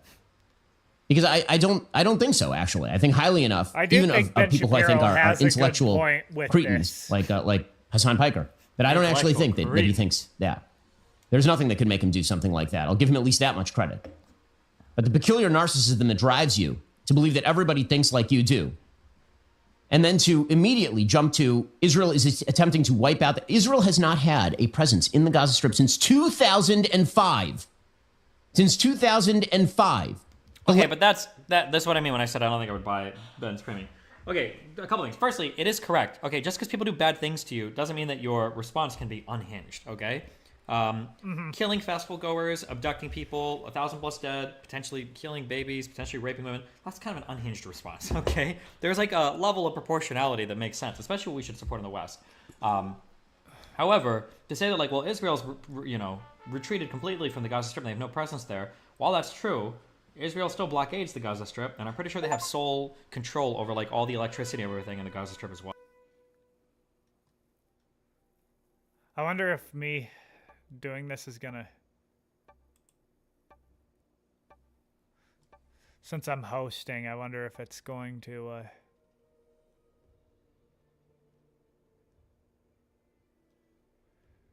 slow down my internet connection. Well, so I mean, like, are they not there? That's kind of true, but I don't really think that's the complaint right now, you know? Last thing Israel wants to do is send its own sons and daughters into the streets of Gaza. That's the last thing they want to do. I know many of the people who are going to be going into Gaza. I know some of the people who undoubtedly will die in Gaza trying to protect their brothers and sisters in Israel. You think they want to be there? They tried to hand the entire Gaza Strip to Egypt. You know what Egypt said? Hell no, we don't want any piece of it. This belief that Israel is land hungry for Gaza is the most bizarre piece of propagandistic trash and ignorance I've ever heard. It's so bizarre and strange. Well, I mean Israel would probably kind of, like to completely control the Gaza Strip and probably expel Palestinians from there. They are kind of land hungry. Right. I mean, that would definitely be, I think, if Israel could do that, they probably want to do that, right?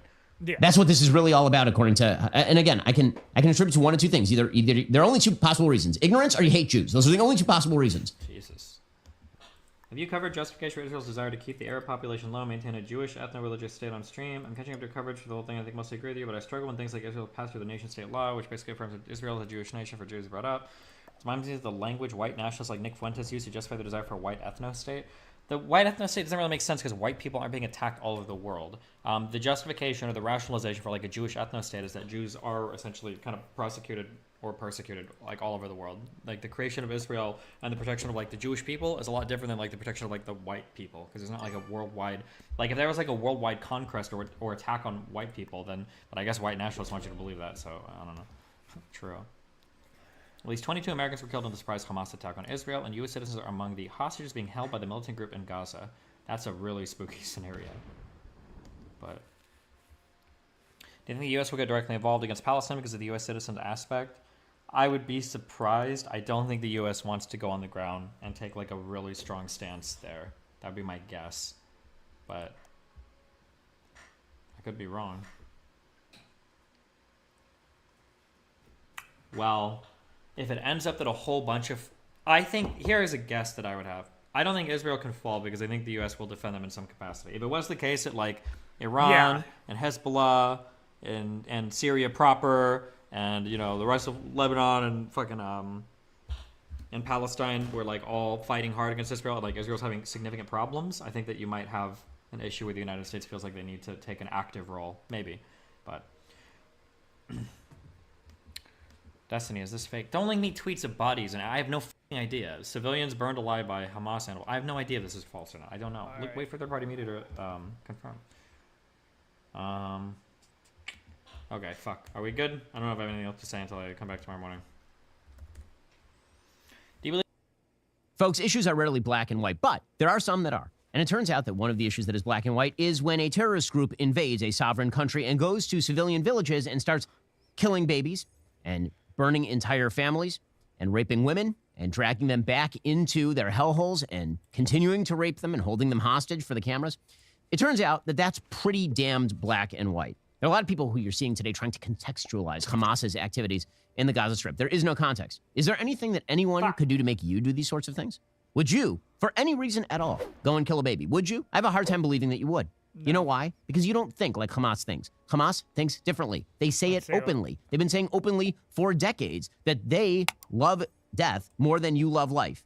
This is literally the stuff that they say. They've been saying since their inception, they want to kill every Jew on the planet, not just in Israel, but on the planet. That they are not looking for any sort of territorial solution. In fact, people should know the Gaza Strip was abandoned by Israel in 2005. Thousands of Jews were removed from their homes in the northern part of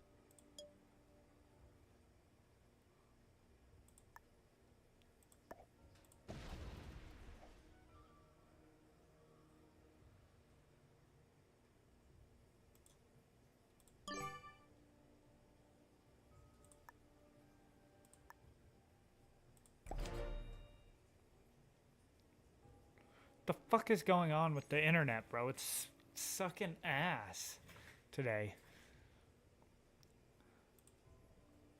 This is pissing me the fuck off. Come on.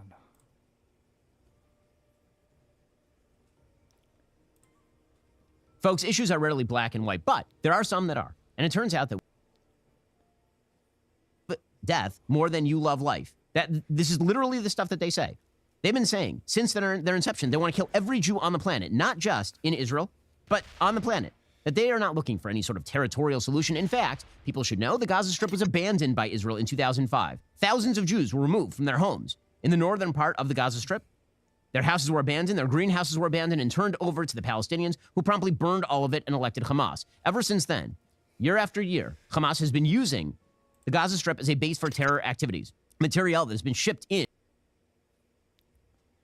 Bro, this is fucking pissing me off.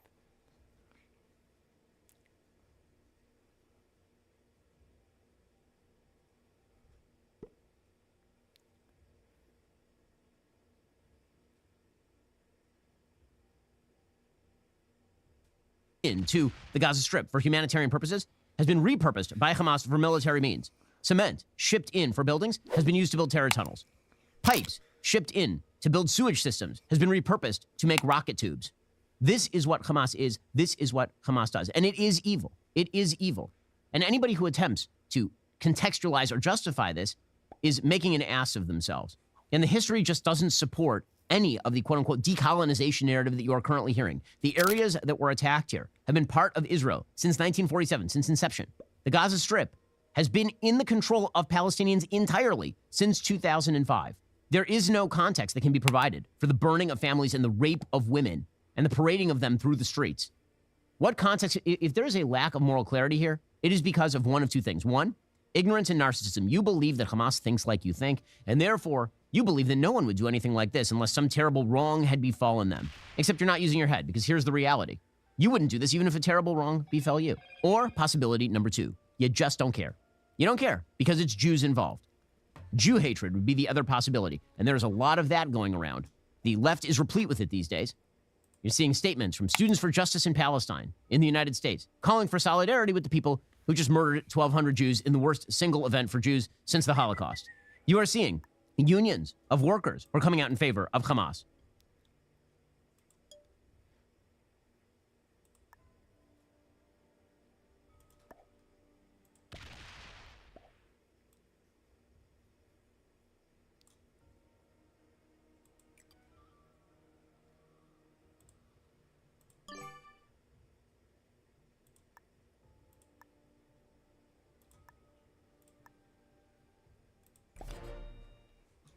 Bro, what the fuck? Folks, issues are rarely black and white, but there are some that are. And it turns out that one of the issues that is black and white is when a terrorist group invades a sovereign country and goes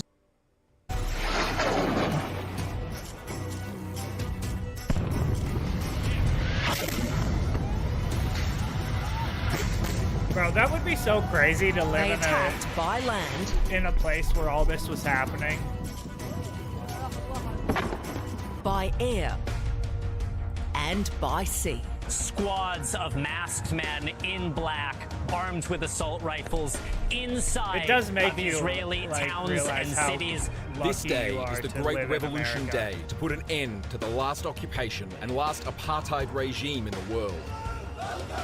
Like, bro, people who complain about living Capturing in America innocent are dumb as hostages, fuck. creating terror on the streets of Israel.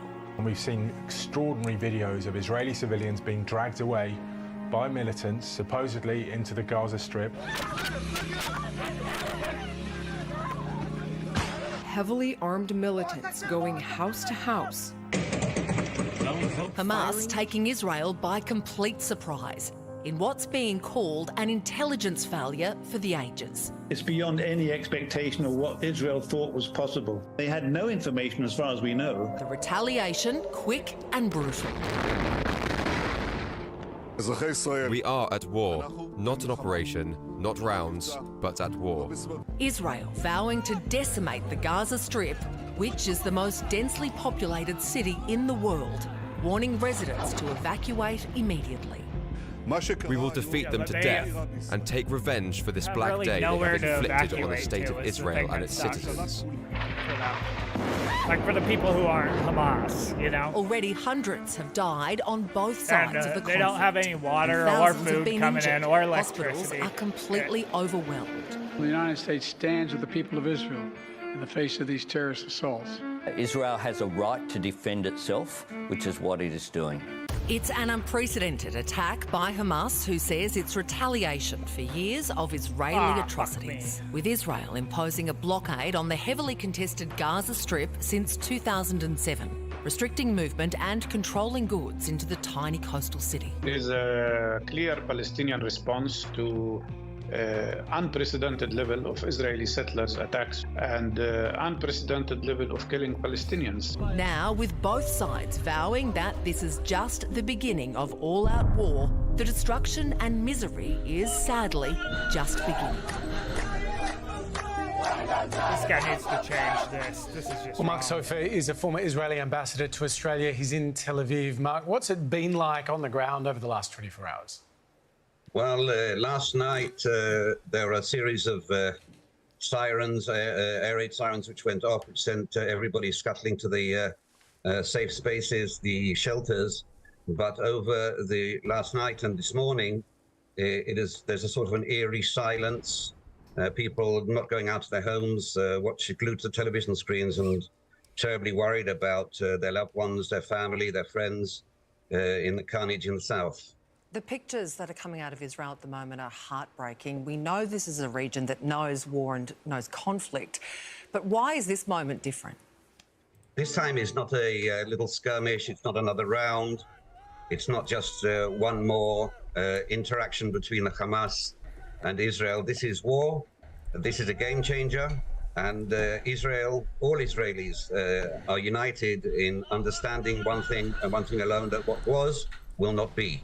In other words, there will be a total overhaul of the situation on the ground, and it remains to be seen how that will play out. It now looks like there could be dozens of Israeli civilians held in Gaza. Does that complicate a ground invasion?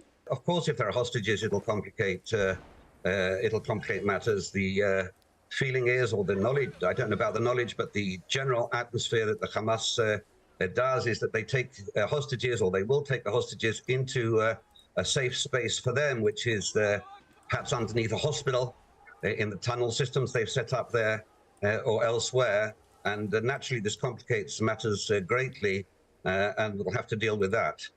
As heinous as this attack is, the reality is this is a people in Gaza who have been locked off, occupied, with their lives controlled for years. Is it inevitable that at some point they react? No. It's not inevitable. We have been always ready to assist the people of Gaza. We've allowed tens of thousands of workers to come across. We are supplying with electricity, food, water, everything. The people who rule Gaza, the Hamas, are basically our equivalent here of ISIS, and we cannot allow the border to be open and open ourselves for incessant attacks by... I do want to see what Putin has to say about the Israel attack, or the Hamas attack on Israel.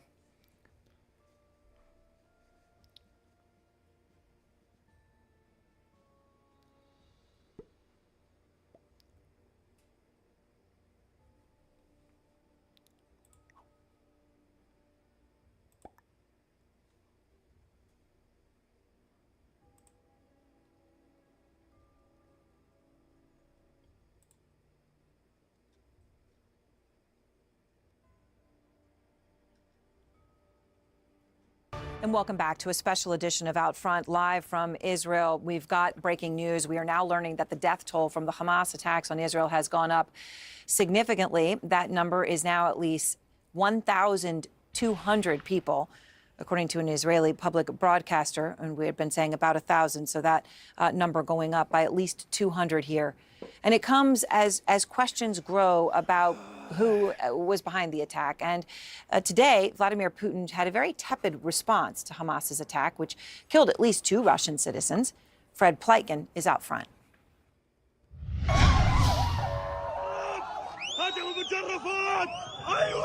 After hundreds of Israelis were slaughtered by Hamas near Gaza, condemnation and condolences poured in from around the world, but not from Russian leader Vladimir Putin.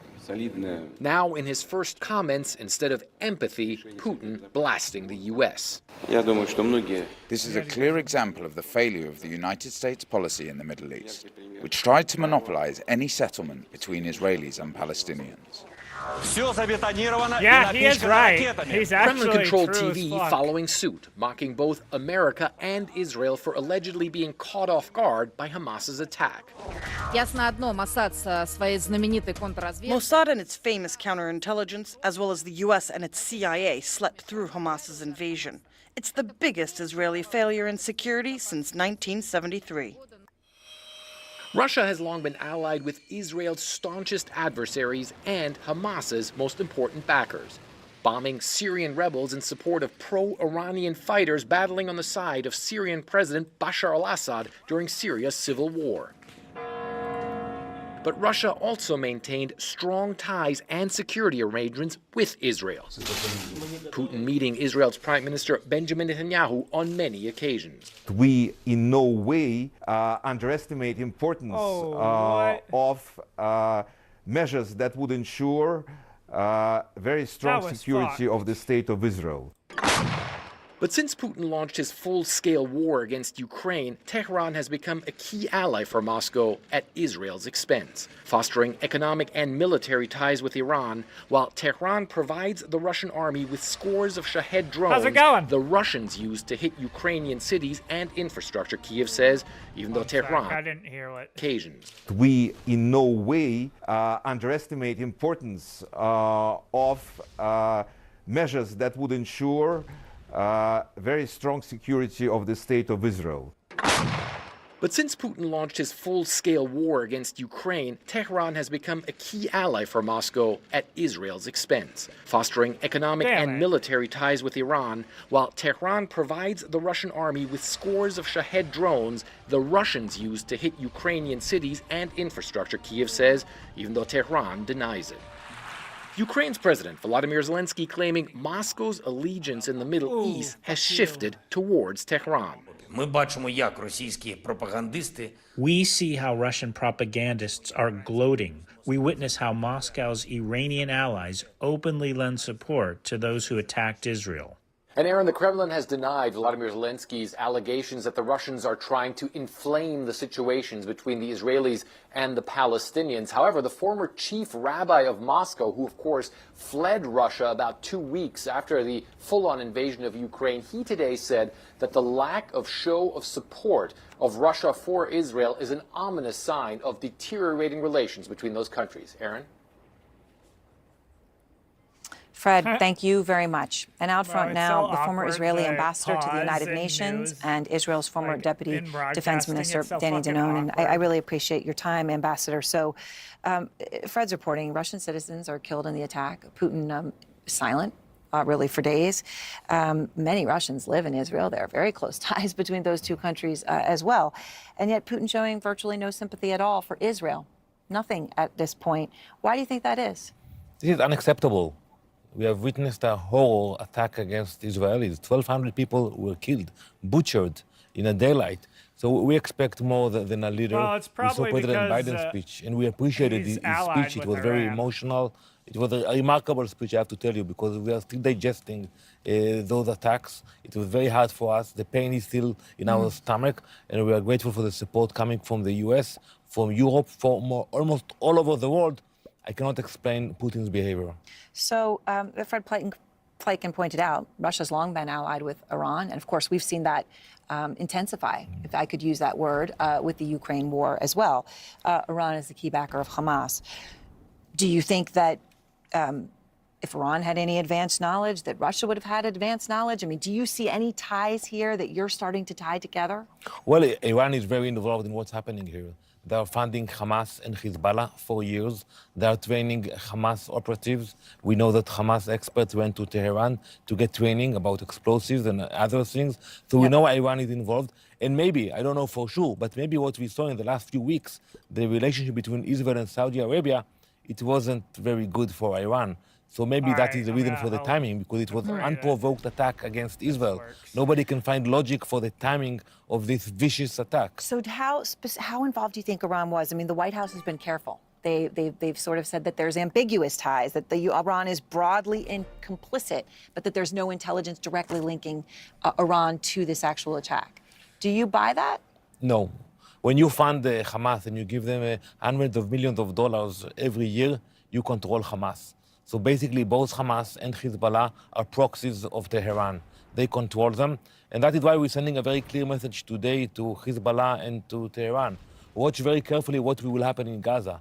Don't mess with us. We are not playing anymore. We're going to hunt down Hamas. And if anyone will try to play with us, either from north or somewhere else, it will be under our guns as well. So as you are massing IDF forces, paratroopers, snipers along that Gaza border,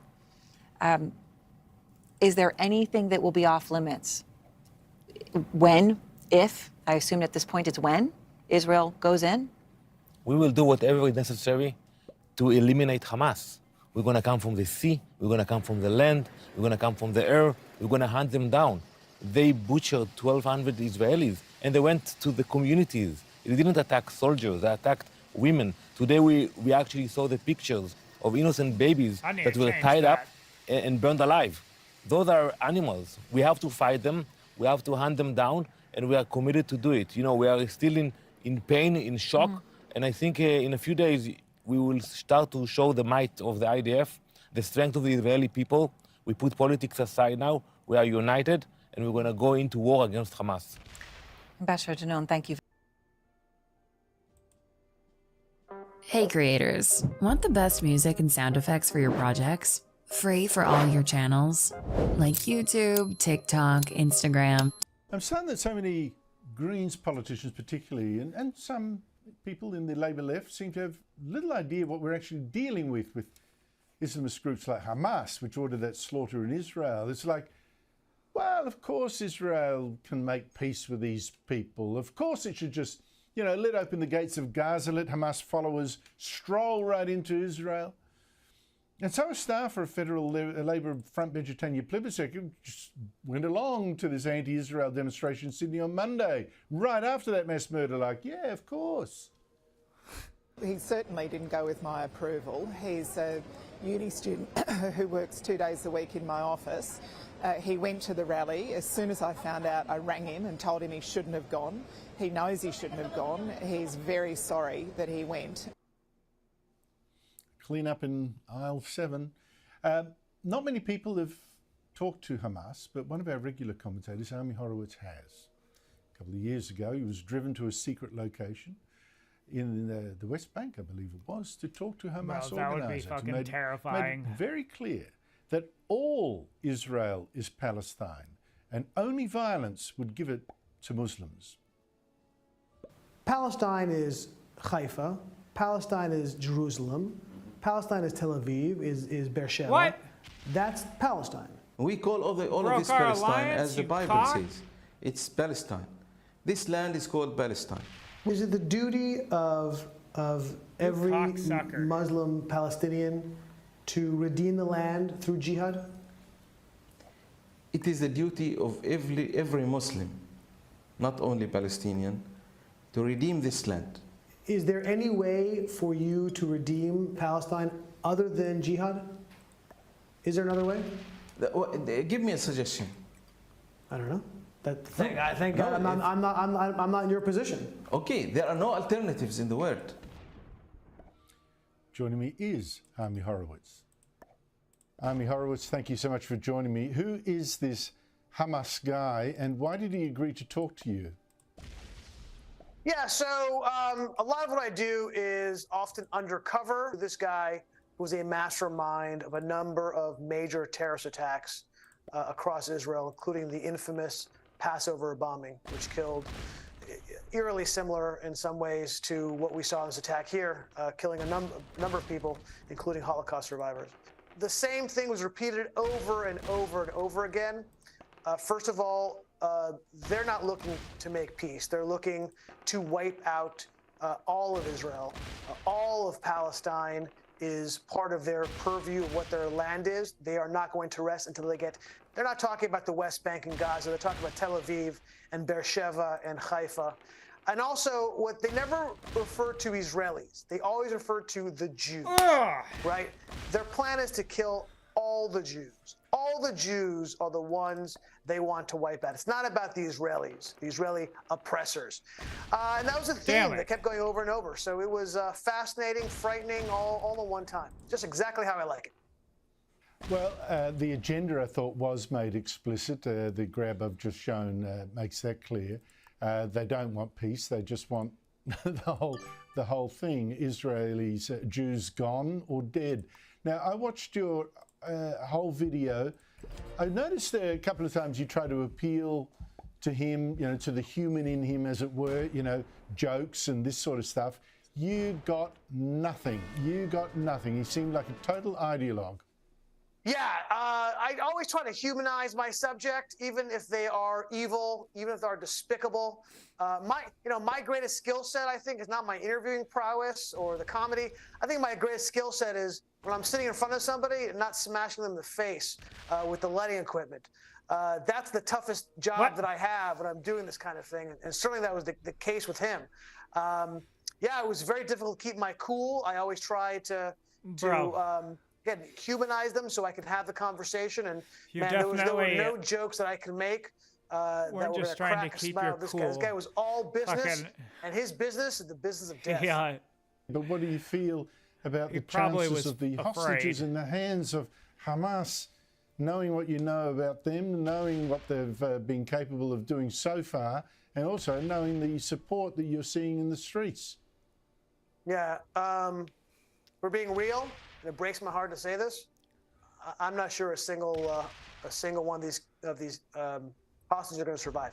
I don't know how they can. Look, Israel has spent much time and resources trying to find these tunnels and destroy them, and they've had very little success.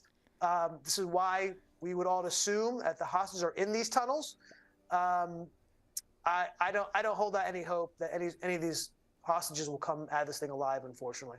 And by the way, I say that knowing that one of my cousins has two of her friends were kidnapped at that rave in southern Israel. So I say that with a very heavy heart. I wish I had something to say to counter that, but I don't. Ami, you also had a pro-Palestinian protest in New York after this massacre. They were chanting slogans, you know, from Jordan to the sea, that's essentially calling for the destruction of Israel. But they were doing this after seeing the sort of videos we've been seeing about what Hamas has just done. Your thoughts? The glee that they were chanting after seeing the images that they saw, the gleefulness in their eyes that they were able to see this attack on Israel. Look, if you ask any one of these people, one-on-one, man-to-man, and say, "You happy this happened?" I'm telling you, every single one of those protesters will say, "I was happy. I was celebrating," right? And if you look across, look, this is typical for the Arab world, the Islamic world, the Palestinian world in particular. When an attack like this, when Jews are murdered or Americans are murdered, 9/11, what do? They pass out candy and sweets. This is their MO. Look, even when Israel or the United States has to take lives, and sometimes civilian lives are taken by accident, right? Because that's the nature of war. Maybe not. You don't see a single American celebrating. You don't see a president gleefully going on TV recounting the amount of deaths, the butcher's bill with happiness. We do all of that work with a heavy heart because we know it's necessary. And that's the difference between us and them. They take pride in killing civilians, and it makes us, it saddens us to take lives. It's so true, I'm afraid. There really is a different moral calculus operating here. Ami Horowitz, thank you so much for your time. Always a pleasure, Andrew. Hey CoverGirls, let's be simply ageless. With America's #1 anti-aging foundation and the skin loving hyaluronic complex for instant wrinkle reduction and healthy glowing skin. Simply ageless from easy breezy beautiful CoverGirl. We're on Google's roof and we're about to throw the new Google Pixel in a mouse cave! Bro, this seems like a fucking Mr. Beast video. It was the worst attack on Israel in 50 years. An assault so unexpected and so bloody that it's been compared to everything from Pearl Harbor to 9/11. When militants from Hamas and Palestine Islamic Jihad smashed through the Gaza border on October the 7th, they weren't just conducting a raid. They were embarking on an invasion that will become as central to Israeli history as the surprise attack by Egypt and Syria that opened the Yom Kippur War. And that comparison isn't accidental. The strikes that began the 1973 conflict caught the Jewish state completely off guard. While Israel would ultimately prevail over its neighbors, the failure to predict the attack would go down as the country's greatest intelligence failure until now. With over 1,200 Israelis confirmed dead at the time of writing, the Hamas assault is thought to be the deadliest day for Jews since the Holocaust. A day that will likely eclipse even the Yom Kippur War's opening salvos in the Israeli psyche. So, how did this happen? How did such complex plans escape the notice of Israelis' feared intelligence services? Well, in today's Warographic special, we're going to dive deep into the spectacular failures that made October the 7th possible.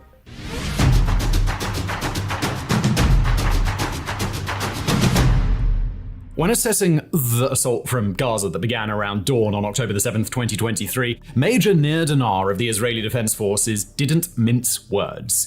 "This is our 9/11, he told journalists.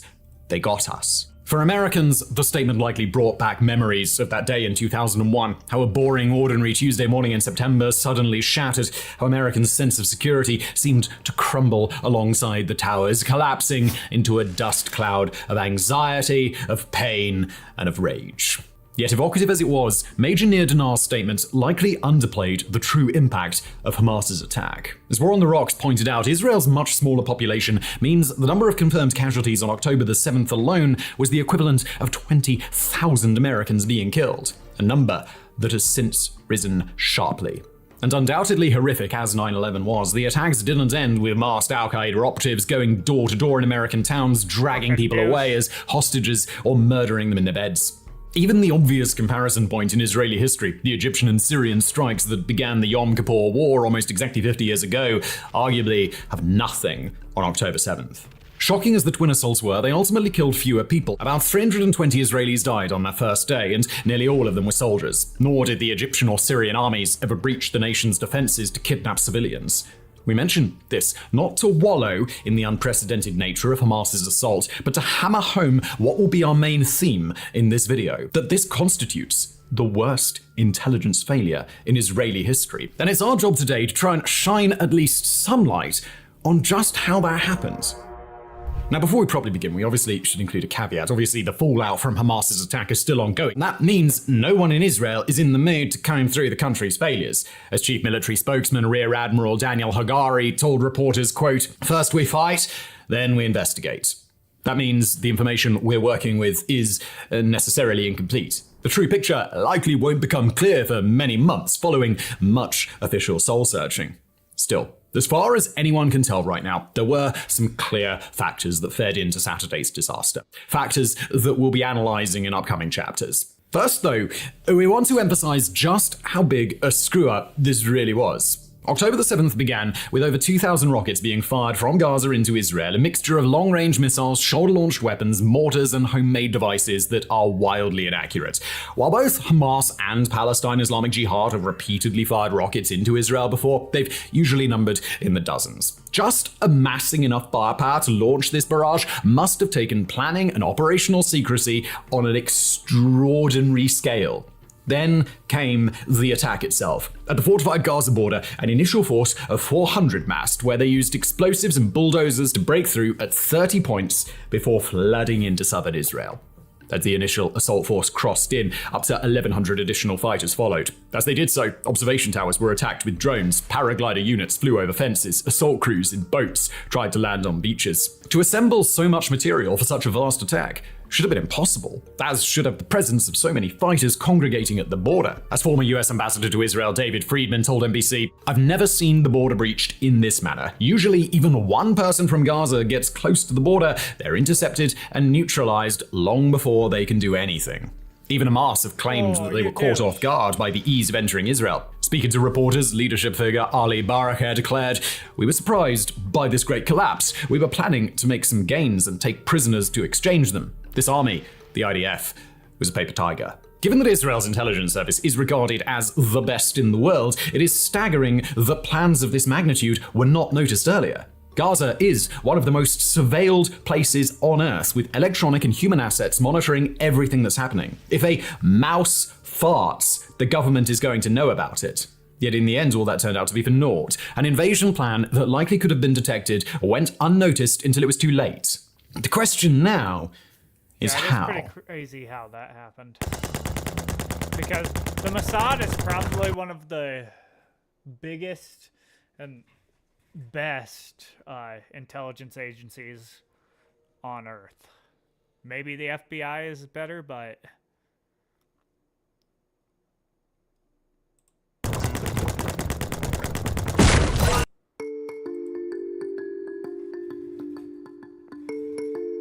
In early assessments, Israeli officials speaking anonymously have repeatedly highlighted one major flaw at the border with Gaza: massive over-reliance on technology. Flanking the Gaza Strip on two sides, Israel's border system was dubbed by former Defense Minister Benny Gantz as the Iron Wall, a nod to the country's Iron Dome missile defense system.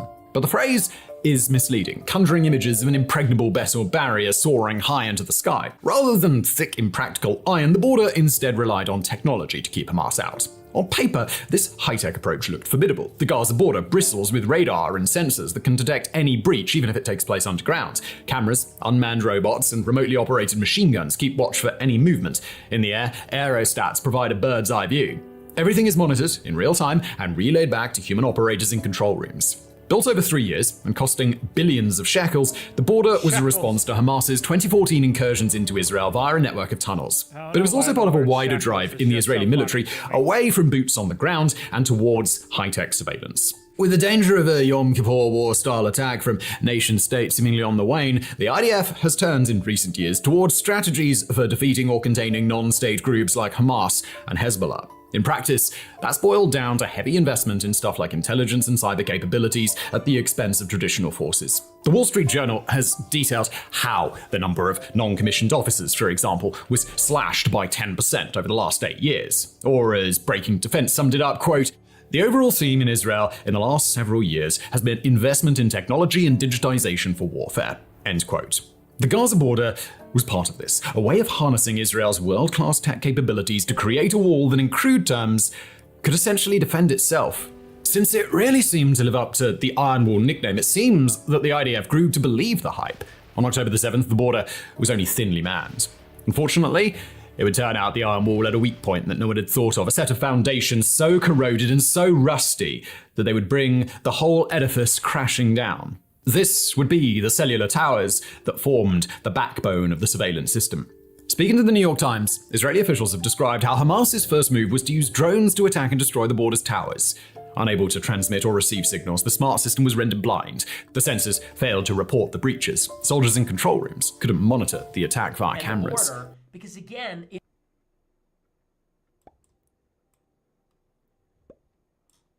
the first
by Israel into Gaza is apparently going to begin in less than 24 hours.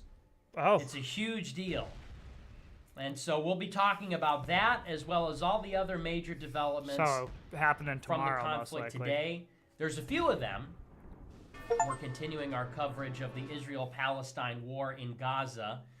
And the major developments we'll be covering tonight are some human rights abuses that have happened already, although there's going to be a lot more of them, it seems, in the next couple days. We'll also be talking tonight about Donald Trump's response. Specifically, he has now come out against the Prime Minister Netanyahu, which is a huge deal. And by the way, I'm like totally vindicated on this. You know, for the last week or whatever, I've been criticizing the Zionists and Israel. And whenever you do that, it's always amazing. Jews never argue the point. They never actually want to debate you. What they'll do instead is answer a question with a question, or they'll call you a hypocrite. So I've been criticizing Israel and the Zionists, and I see a lot of people have turned it around back on me and said, well, you support Donald Trump. Isn't he a Zionist? And I said, no, and you obviously don't get it. I said, if you think that, it shows that you have no depth of understanding, because you can't distinguish one from the other. And it's a huge vindication that today Donald Trump at a rally condemned Benjamin Netanyahu. And that was after he had already done it on a phone call interview with Brian Kilmeade on Yeah, I Fox heard the News, phone and call he interview. essentially blamed the incursion by Hamas on a security failure that I Netanyahu is didn't responsible hear for. what he said in his and he also speech attacked him because I was for working failing to during his support speech. the killing of Soleimani when Trump was president. So that's a very big deal. We'll talk about that and the implications of this, because it looks like Netanyahu's government is about Looks to like crumble. we're gonna try to take this. And so Trump is making a move. Trump seems to be joining in a ironic twist of fate. In the same way that Netanyahu was one of the first world leaders to recognize that Biden had won the election in 2020, now Donald Trump is one of the first to join in condemning Netanyahu as he begins his descent and his fall from grace. It seems like he may not be the prime minister by the end of the year. Yeah, I have. So heard we'll talk that. about that. We'll also be talking Which about that some would be good, commentary from because right-wing Netanyahu Zionists. is not a They good want us to be prime concerned minister. about Hamas on the college campus. And it sounds really familiar because this is what's been going on the campus for 20 or 30 years now. And we're hearing all the usual suspects come out. All these based Zionists. Based Zionists. Seems like the only thing they care about is Israel still. So we'll talk about that too. And it should be a pretty good show. Lot to talk about. There's really a lot of stuff to get into tonight. So it's going to be a fun show. Before we get into that, I want to remind you to smash the follow button here on Cozy to get a push notification whenever I go live. Also, follow me on Rumble. I'm live every night on Cozy and on Rumble. So make sure you're following me on both. And also, all the replays are available on Rumble. So if you miss a show from last week or 2 weeks ago, they're all on Rumble. So follow me on both. Also, follow me on Telegram. Link is down below. Also, look, this is a really big deal, okay? Now, we're going to get into all the latest Israel-Palestine stuff, but before we do, the biggest news of the night, like I just said, and we'll get into this in a little bit of greater detail in a moment, but I want to shill this right away, okay? Israel has announced that they are going to invade North Gaza in 24 hours. They're telling the Palestinians in North Gaza, of which there's 1 million of them, to evacuate. And what it sounds like is they're telling them to evacuate because they're going to bomb it to smithereens, and then they're going to invade and kill everybody. But the Palestinians can't evacuate because there's 1 million people there, and Israel has trapped them there because they have shut off all the exits, and they have bombed even the exit into Egypt. So these people have nowhere to go. They can't go through the Israeli checkpoints. They can't go through the Egyptian checkpoint, and then it's the Mediterranean Sea on the other side.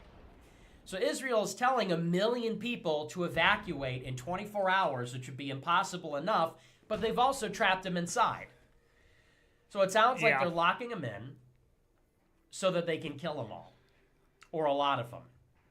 So I put out a tweet, and we're trying to get the hashtag going. Why did you get It's hashtag 6? Gaza Genocide. So go on my Twitter, probably because, retweet my he latest was the post, last one. and retweet the post from Suleiman, and get it going, because this is a catastrophe. And you know, here's the thing. I'm going to be really honest with you. I don't care that much about this conflict, just like I really Me don't neither. care that much about Russia and Ukraine. But just like with Russia and Ukraine, this conflict has severe consequences for our adversaries. And what are we? We are an American sovereignty movement. You understand what that means? We believe that the American people should have sovereignty over their own country. It means that we should be able to determine, we Americans should be able to determine how our country is run and what happens in our country. We don't have that right now. Right now, our government is captured by foreign interests, one of which is Israel, one of which is the Jewish maximalist Likud party in Israel, which dominates our government. And so in the same way that I cheered for Russia, because Russia was fighting, really not America, but the NATO hawks, fighting the foreign policy blob that oppresses Americans in the United States, I cheered for Russia because they were, in a sense, fighting our adversaries. If Russia is rolling back the influence of the American government, the same American government that oppresses us, then Russia is the enemy of our enemy, which makes them our friend. I don't in the believe same that that's way, true. The Likud regime in Israel has captured our government. They're responsible for the censorship. They're responsible for the war in Iraq. And if Israel's genocide of Gaza is going to rally international support against them, then once again, this becomes a situation where the enemy of our enemy becomes our friend. And so, although I'm an American and I'm an America firster, and on some level I am ambivalent in a true sense about the outcome of these conflicts, we have to recognize their strategic importance. America is the seat of the liberal empire that controls the world. And we are enemies of that liberal order because of our old world views. And so to the extent that Russia is rolling that back, or China is rolling that back, to the extent that Israel is being led into a trap which will alienate it from the world and diminish its influence, then we have to support these causes. We have to be strategic about it. I also do, although I'm ambivalent about these conflicts, at the same time, they are about to commit a genocide. And it is a repugnant and evil government that is led by the Jewish state that is about to commit perhaps the worst atrocities in this century. And if you're a Christian, if you're a Catholic, we have to have some moral clarity here and say that two wrongs don't make a right. What Hamas did in Israel on Saturday was terrible, but those people should be held accountable. What Israel's doing now and what they've done for 16 years is they've held all the Palestinians collectively responsible. And they are inflicting a collective punishment on innocent people, on children, on civilians. They're blowing up schools and hospitals.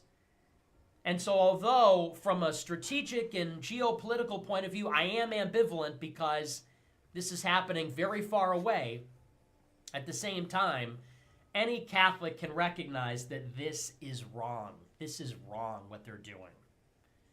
Do they have a right to retaliate against Hamas? Yeah. It's an easy question. I think everybody knows the answer. Regardless of what you feel about Israel or any other country, no country should be forced to accept violence within its territory. No. But with that being said, no state can inflict severe civilian casualties on a population intentionally to collectively punish a people for the actions. And that includes America. Of one group within America one has done militant that a faction lot, and it's disgusting. of the political leadership. It's just not right. So I'm calling on all Christians and Catholics, I'm calling on all America First supporters to pray for the people of Gaza, and also to get the word out. Hashtag Gaza genocide. It's what it is. They're about to commit a genocide. And like I said, I believe that American government should care about the American people. At the same time, we can call a spade and say that what is about to happen in Gaza is unspeakably horrifying and evil. And everything that the Jews are saying about what Hamas did, well, we know that they're full of shit. Because at the same time that they cry about Israeli civilians being killed, they're about to kill 10 times as many people deliberately. And it makes them the same. It makes them exactly the same. How is it any different? On the one hand, they say Hamas is evil and they're terrorists. They're not like any other state organization because they target civilians. Well, is that not exactly what the Jews are doing in retaliation? It's almost worse because they're going to kill more and they're doing it knowingly. And according to their own moral standard, killing civilians is wrong, but they're going to do it anyway because they're sick. That's evil. And by the way, this is the last thing I'll say about it, then we're going to move on, and we'll circle back to this in a moment and talk about the offensive. But I just want to say, before we get into the rest, to get this hashtag out there and get it trending, because we need people to see this for what it is, which is a genocide. You know, in the initial days of the war, everybody was rallying around the bloody shirt that Israel was waving about their decapitated babies, which turned out to be an AI-generated hoax and all the other things. But people need to see that there's two sides to this. And obviously, Hamas didn't come from nowhere. And we're about to see why there is so much generational hatred and enmity between these two peoples.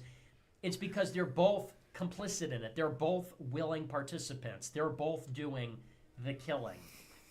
And they're both doing things that go well beyond what is considered just or legitimate warfare. Mm-hmm. So anyway, so we want to get the hashtag out there. What was I about to say? I just totally lost my train of thought. They're evil and blah, blah, blah. They're evil and blah, blah, blah. I totally lost What my the train of fuck? thought. That's crazy. What was I going to say? Because there's like, the problem is this came across, I had the whole show planned out, and then this happens. It totally flips it on its head, and then we're getting the hashtag out and everything. What was I going to say? It was about... Oh, damn, I don't even remember. Well, I was going to say, so we're going to circle back to this offensive in Gaza because I want to get into one brief thing. Then we're going to go through all the latest developments in the war and then talk in great detail about Trump's comments on Netanyahu and also some of the other reaction from the Zionists. But there was one other thing that I was going to say. Damn it. What is it? They're waving the bloody shirt because they're... Okay, well, I don't know. I guess I totally lost it. So anyway, so that's that. Oh, jeez. Hey, it's been a long week, okay? So get the hashtag out there because we need people to see Why what's did he going say on. good We game? need to see that, you know, like I said, this is not Like he was as leaving. clear-cut as they're making it out to be. Damn, maybe you could jog my memory. What was I saying? Chat, help me out because it's going to bother me the whole night. Civilian casualties. Someone says I'm blasted. I'm not blasted. I'm just trying to juggle a lot of different things. I didn't write it all down. I kind of put it together in like 60 seconds before the show. Anyway. Okay, well, whatever. We'll get it trending. We got to get hashtag Gaza genocide going on because that's what it is. And we basically need to turn the world against this situation so that it can be prevented. Because right now, Israel's about to go in, and as we've been saying, the United States is basically ensuring that that can happen. They put the aircraft carrier out there specifically so that Israel could not be pressured by Iran or any other country, for that matter, from changing course on this. And their current course is to bomb Gaza and the innocent people there into submission. So anyway, so that's that. Like I said, we're going to get back around to it. Before I move on, though, I just want to talk about something small. I want to talk about a small thing that I just have to get off my chest before I move into the latest news, because we're going to go through all of the developments from the front line, and then, like I said, we'll get into some more complex subjects towards the end of the show. But first, I just have a little thing. It's not a big deal, but it's just something I want to say. And I hinted at this yesterday. Yesterday, at the beginning of the show, I said that when I look at the right wing, I said there's 3 tracks. There's 3 main reactions or factions that I've seen.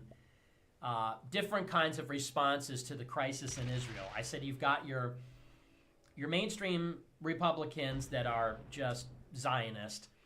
You've got this alternative right camp where they're saying that we have so much in common with Israel because Israel is nationalist. And so it's like a edgy form of Zionism. It's like an edgy form of what Rubio and the others are pushing. They're saying, no, we're not supporting Zionism because we're evangelical boomers. We're supporting Zionism because we went to NatCon. And we found out that there's an international right-wing nationalist coalition of Bolsonaro and Meloni and Orban and Netanyahu. I said, but there's this third one which really offends me, and there's this third smaller track of these white nationalist types where they're white identitarian, they're against immigration, that's their biggest issue.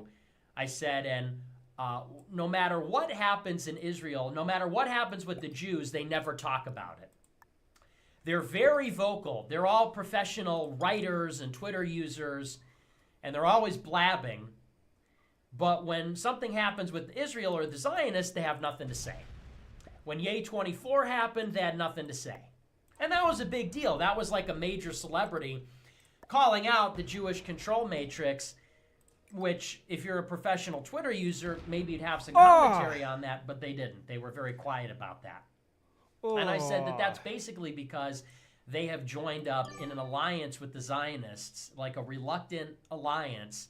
The way that they see it, they are single-issue voters. They want to shut down the immigration to protect the white majority. And so they think that they can partner with the right-wing Zionists in conservative politics, and they can trade their silence on the Israel issue for support from the Zionist Jews on the immigration issue. In other words, we don't necessarily care too much about the fact that the government is captured by Zionists as long as they close the border. And I named names. I said it's these guys like James Kirkpatrick, and it's Scott Greer, and it's a few others. And, you know, right before I went live on the show, I was going through James Kirkpatrick's timeline, and this guy's with VDare. And, you know, I like VDare. I like Peter Brimelow a lot, and I like Lydia Brimelow, and I like them. I consider them friends, and I agree with them, and I like VDare. And I like James Kirkpatrick. I think he's a phenomenal, compelling speaker. I think he's a brilliant guy. I've met him. He also said problems. John Doyle was in that. But I am going to criticize him.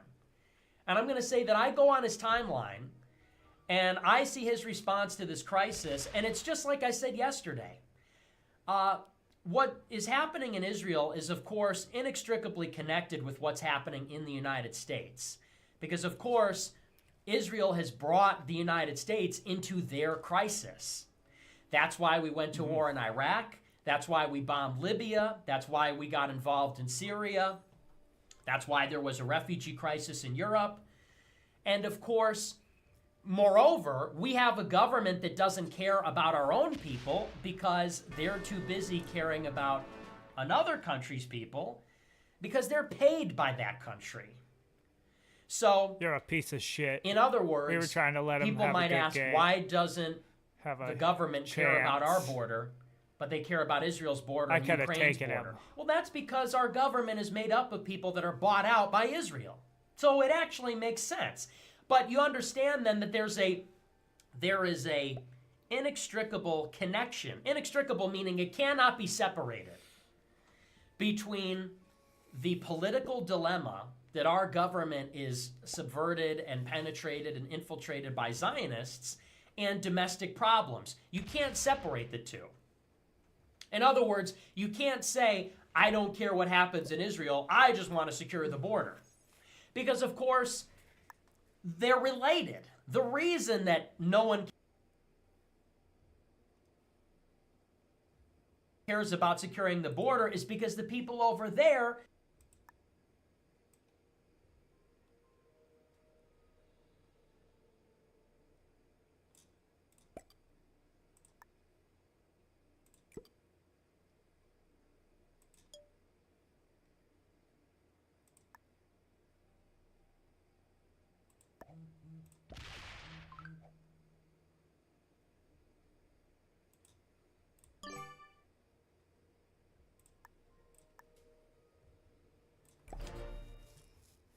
pay our government over here and lobby them to care about those priorities rather than the priorities of the voters.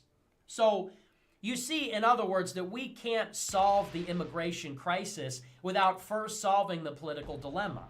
We could solve immigration easily. That is a security problem. And security problems are easy to solve. There are people pouring across the border because we're letting them. We could build a physical structure. We could create a legal framework where we have the lawful right to send them back or not permit them to come in the first place. We could do that. We could do that tomorrow. We could build the physical structure in a month, and we could change the legal framework tomorrow, and Customs and Border Patrol can start turning people away tomorrow. That's a security challenge. The government won't do it because of a political dilemma. That there's no political will for the government to tell the border security to fix this security problem. And that political dilemma, like I said, is capture. It is capture by other interested parties. Now, I go on the timeline and I see James Kirkpatrick, and like I said, he's a single issue guy. It's about closing the border. And throughout this crisis, all that him or guys like Scott or others can say is, gee, our politicians care more about securing Israel's borders than our own.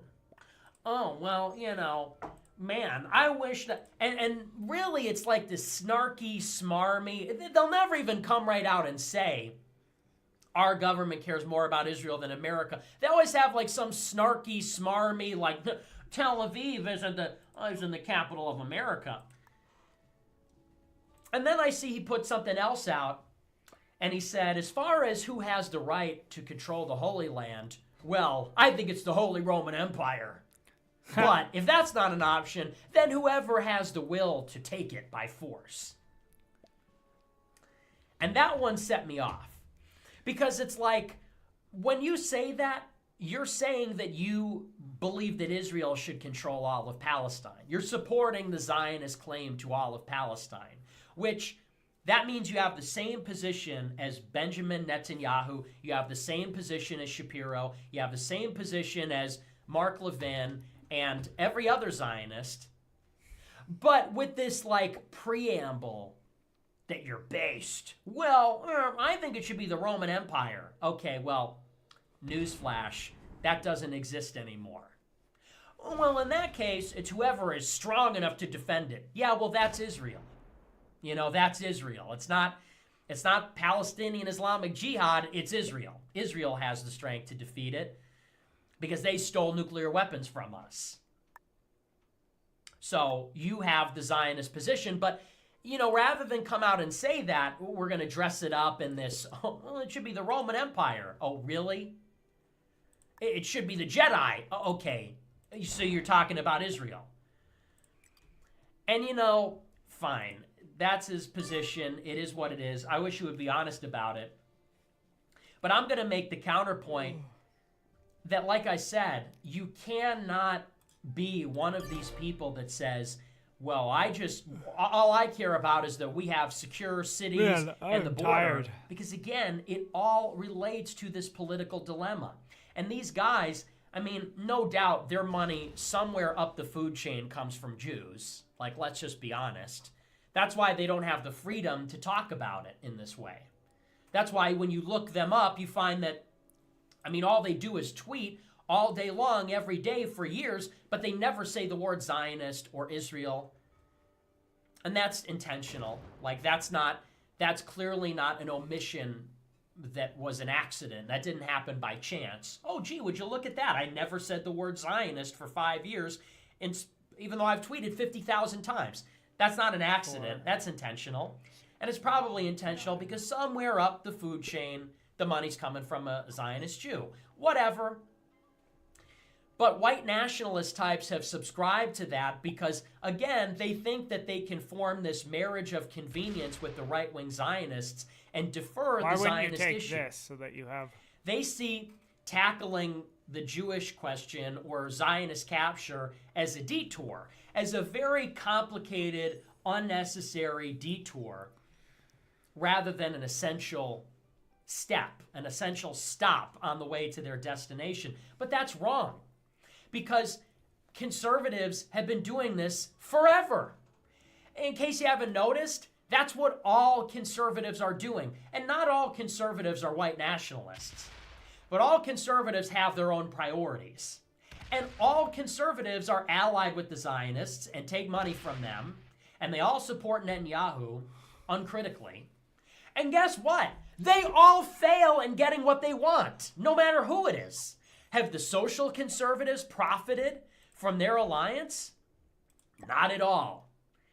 The Republicans voted to enshrine gay marriage in the law, but social conservatives have been allied with the Zionists for 60 years. Have the free market conservatives gotten anything from their alliance with the Zionists? Last I checked, the government spends more money every year. They can't even get budget cuts. They can't even get a 3% budget cut. Damn it. Freaking penny plan. And guess what? The white nationalists are not going to get what they want from that marriage either. And here's why. The Zionists only care about Israel. They're single-issue voters, you know, your Prager, your Shapiro, they only care about Israel. That's at the top of their list. The white nationalists only care about immigration.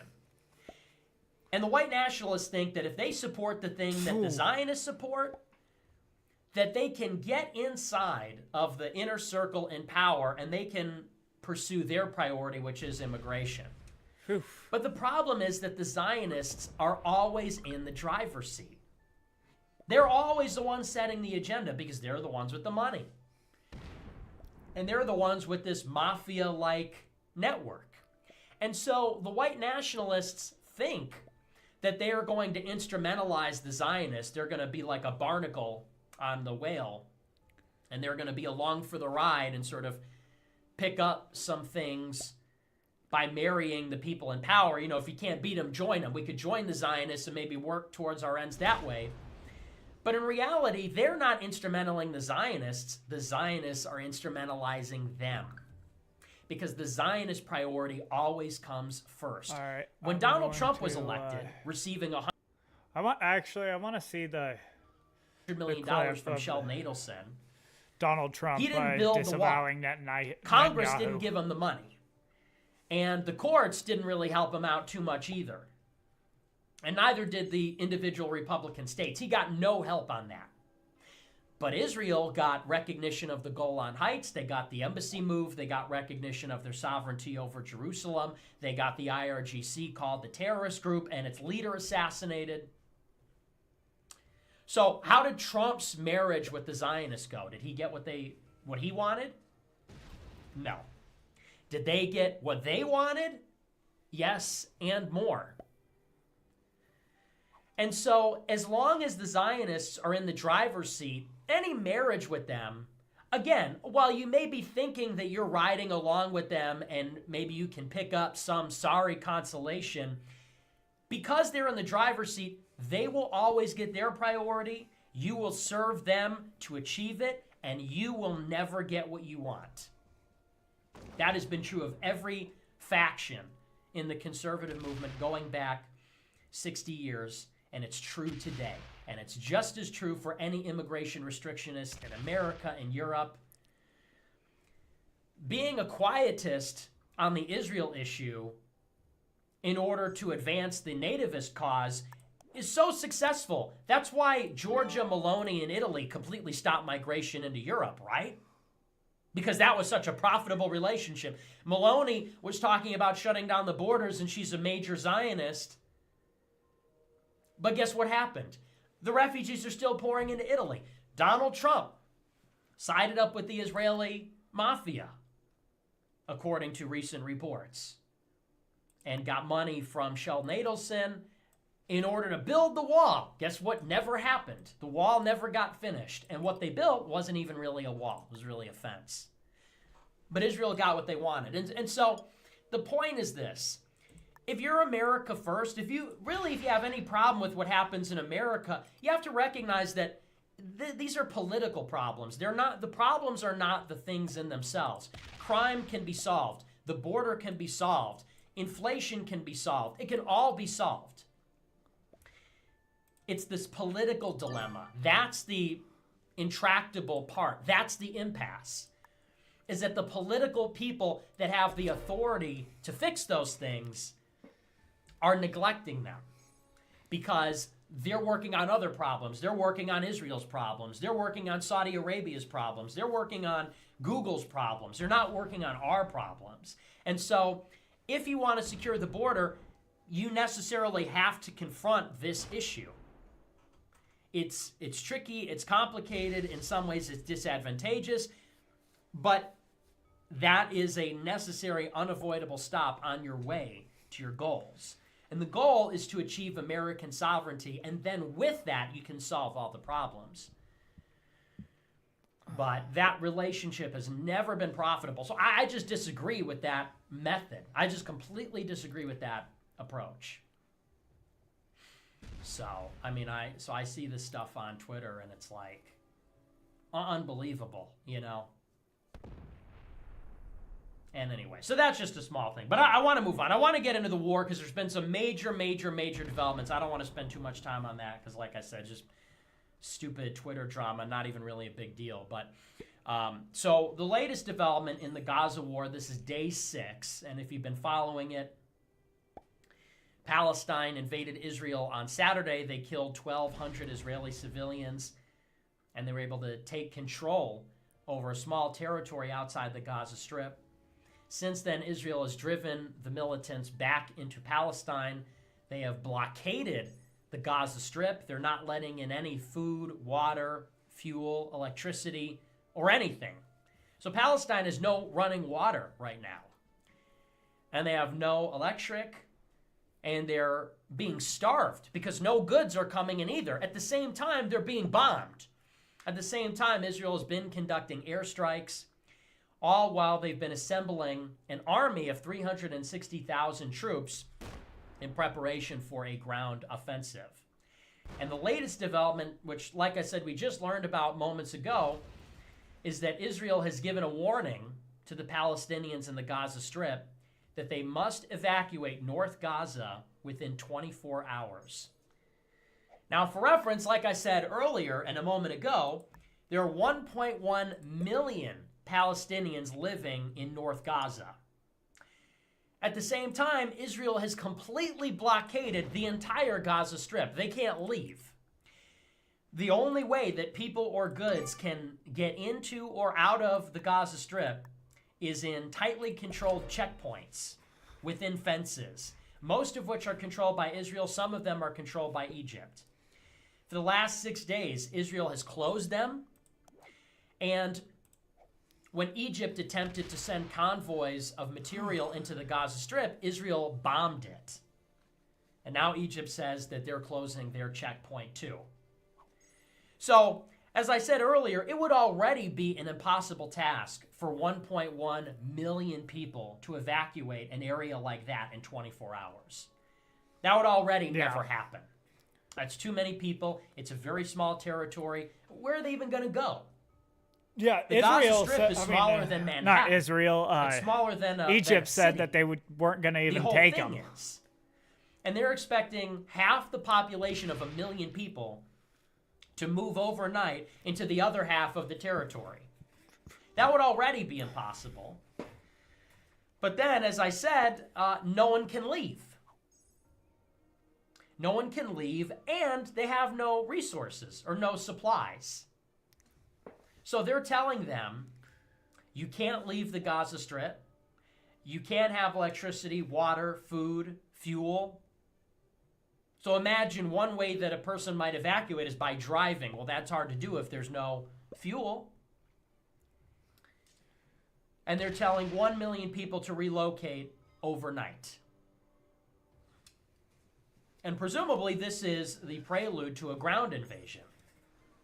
As I said, Israel has been preparing an invasion force of 360,000 reserve troops. And so what this sounds like is they're about to bomb Gaza even further and then send in the military. And the purpose of giving the warning is so that they can say in the aftermath that the people were warned. But of course, it's not really practical.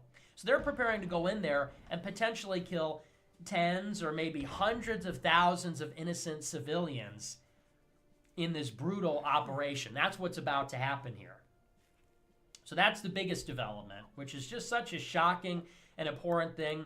And I said this earlier too. You know, the Jews are hysterical right now.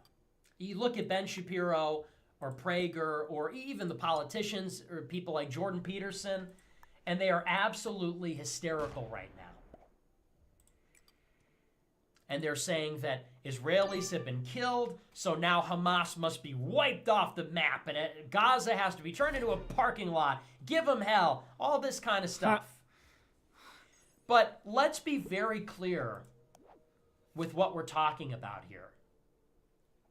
When Israel invades the Gaza Strip and kills thousands of civilians, what they're doing is called collective punishment. The 1,200 Israelis or fewer that were killed this weekend were killed by a small group of maybe 1,000 or 3,000 people. It's a small force within Hamas. And they say it's even a group within that committed the worst of the atrocities. But Israel is going to hold millions of people accountable for it. They're going to blame them and punish them for it intentionally. And so they're going to bomb civilians, including children, which will inevitably kill and injure thousands of people. And the ones that they don't kill or injure by bombing them or shooting them, they're going to starve to death. Or they're going to kill slowly by denying them medical care and denying them other resources. And it has to be said that that's evil. That's wrong. And I think anybody would understand that Israel has a right to retaliate. Yes, and Israel has a right to kill the people responsible for what happened over the weekend. Anybody would agree that that's a basic right of any state, is to defend itself or even to have some level of retribution against aggressors. But this is a war crime. This is a slaughter. And it just goes to show that there is no universality in the Jewish religion. It's like we talked about last night with Ben Shapiro. Ben Shapiro said that Tucker Carlson was minimizing the atrocities against the Jews by comparing it to dead white people. He said because Jews dying is without comparison. You can't, no matter how many non-Jews die or in what manner, it just doesn't compare. I do think that he's putting Ben Shapiro out of context here, but... Which is, when you think about it, a form of dehumanization to say that a Jewish life is worth more than a Gentile's life. That is in itself a form of dehumanization. Even though that this guy's my ally, I'm kind of glad that that happened. And as I said last night, this arises from the Jewish religious belief that non-Jews are somehow lesser than Jews, or in extreme cases that they're animals. And you see that mentality on full display right here, where they will go into the United States in the English language. They don't speak English over there all the time, but they'll make English language propaganda materials for the United States and talk about how Hamas is raping and killing and decapitating babies and killing civilians specifically. But Israel's response to that is to go into Palestine and kill their civilians. And basically, the same thing that Hamas did to Israel, Israel is now salivating. They're foaming at the mouth at the opportunity to do the same thing to Hamas. And what does that tell you? It says that the Jews don't believe that killing civilians is wrong. They don't believe that. They don't believe that killing civilians is wrong. They don't believe that atrocities against innocent people is wrong. Because if they did believe that, they wouldn't do it to the Palestinians, you see? They wouldn't be inflicting a collective punishment on an entire nation of people. They wouldn't be bombing children and schools and hospitals. They wouldn't be deploying white phosphorus. And they wouldn't do this insanely evil operation where they're giving 1 million people 24 hours to evacuate a blockaded territory before they do a ground invasion. They think it's wrong when it's done to them, but it's okay when they do it to other people. And that's the definition of, and it's ironic, a racial supremacy. That's the definition of evil, in a sense, because it's the opposite of what Christ commanded.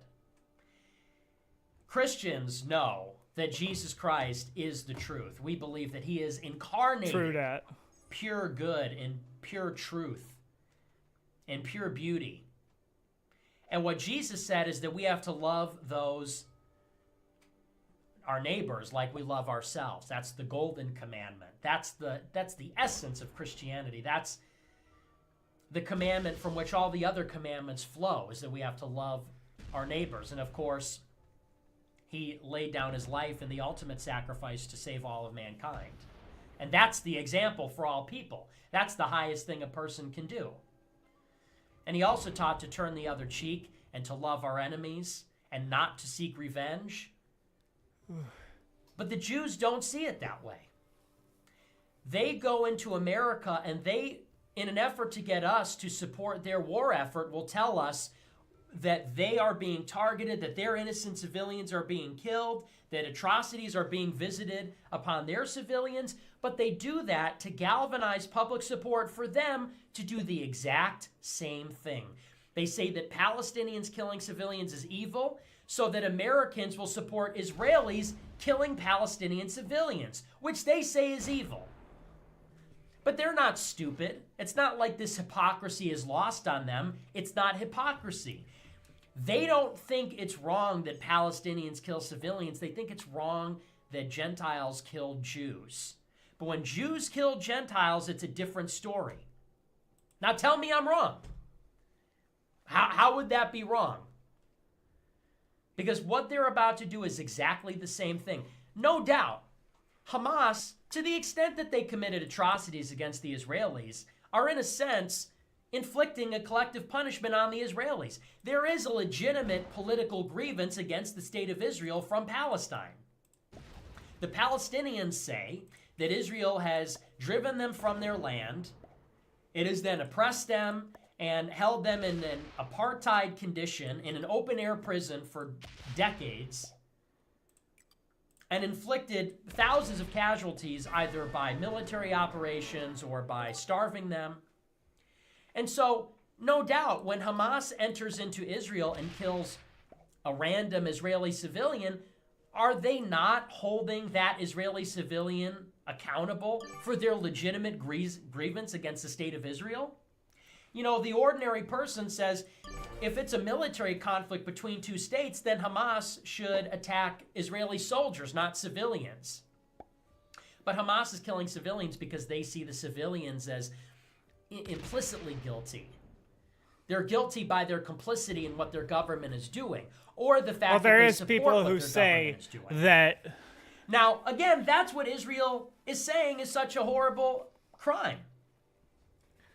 But they're about to do the exact same thing. They're going to bomb the Palestinians because they say the Palestinians support Hamas. And Hamas did these things. Anybody who they're going to kill children living there and innocent civilians and families because they say, well, Hamas soldiers committed atrocities against Israelis. They're doing the same thing. This is eye for an eye, Old Testament biblical stuff, which is based on this idea that Jews are people and everybody else is dispensable, and that's evil. That is wrong. And it highlights the difference between Christians and Jews. Christians would never do something like this. True, real Christian leadership would never launch a genocidal war of revenge. It kind of goes against the whole idea. But people need to understand that that's actually the essence of Judaism, is a seething genocidal hatred for non-Jews. And the only way that anybody could understand a so-called modern, developed, civilized country that is about to genocide 1 million people intentionally, knowingly, for the purpose of revenge and collective punishment, if you have a hard time understanding that, then read their holy book. Read the Talmud. It's the same thing with radical Islam. Some people say they have a hard time understanding how a suicide bomber could kill people. Well, read their holy book too. There's only one religion, only one, that is true. And Jesus says there's only one way to the Father. There's only one way to gain access to the truth through himself and to everything that is good. You get what I'm saying. And that is through him. That's it. There's one door. If you're not going through it, there's something wrong. And that religion is Christianity. We're the only ones that say to love everybody. I feel like every other ideology, every other religion in the world, it doesn't have that in it. That's why the Chinese and the Asians will slaughter. They'll put human corpses in the Great Wall of China, and the Soviets will kill people, although the Soviets were all Jews, of course. And that's why the Jews will have these wars of retribution, and that's why the Muslims will support terrorism. And that's why the cartels are savages. I mean, they're basically neo-Amerindian pagans. There's only one civilizing force. There's only one religion upon which all of these modern Western values come from, and that's Christianity. The idea of not slaughtering your enemies and killing civilians and genociding 1 million people out of revenge, that idea comes from Christendom. That idea comes from Christians alone. Find me any other tradition, any other religion, any other ideology that says that. It's not in there because it's not Jesus. So, if nothing else, people need to realize that there is no such thing as a Judeo-Christian civilization, and Israel is not a part of the civilized world at all. And case in point, I saw today Ben Shapiro he made this sneering remark on his show, and he said that Westerners have no idea what it's like in the Middle East.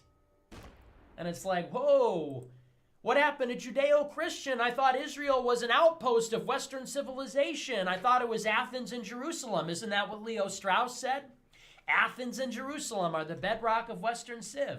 And Israel is a beacon of that in the Middle East. And it's a clash of civilizations, the West versus the barbarism of Islam. Now, they have this sneering contempt at Westerners that don't want to get their hands dirty with a little genocide of the Palestinians. And I agree with them on that take, because that's when they're telling the truth. They sneer at Westerners when Westerners, which again, the culture that was created by Christendom says, let's respect human rights. And the Jews sneer and say, human rights. Westerners have the luxury of believing in human rights. We're in the Middle East. Oh, Westerners. I thought Israel was a bastion of the West. I guess not. I guess it's no different than the Pharisees. I guess it's no different than how it's always been, huh? They sneer. You Westerners. You don't want to commit a genocide. Yeah. Because we're Christian. And all of these Western ideas, on some level, are downstream from the truth incarnate, which is Jesus, who said, love your neighbor. Don't go and kill millions of your neighbors as an act of vengeance because of some racial supremacy complex. But that's what they believe. And the grand irony of it all is that's what we get accused of. That's what we get tarred as. We do get people say that, so-called white supremacist Nazis like Nick Fuentes just can't wait to kill everybody. I've never advocated anything close to what Israel is calling for with the Palestinians. What I've said is we need to control our borders. We need a white majority state. We need Christian leadership. But I've said repeatedly for years that in our ideal society, everybody would have rights and dignity and respect and treated with equality under the law. Yeah. But if the Jews had it their way, they'd kill anybody that opposes them. And they'd torture them too. And they think that's okay. Because again, they're not against revenge, killing, torture, the rest of it. They're just against it when it's done to them. And how can they complain about the Holocaust when they're about to Holocaust the Palestinians?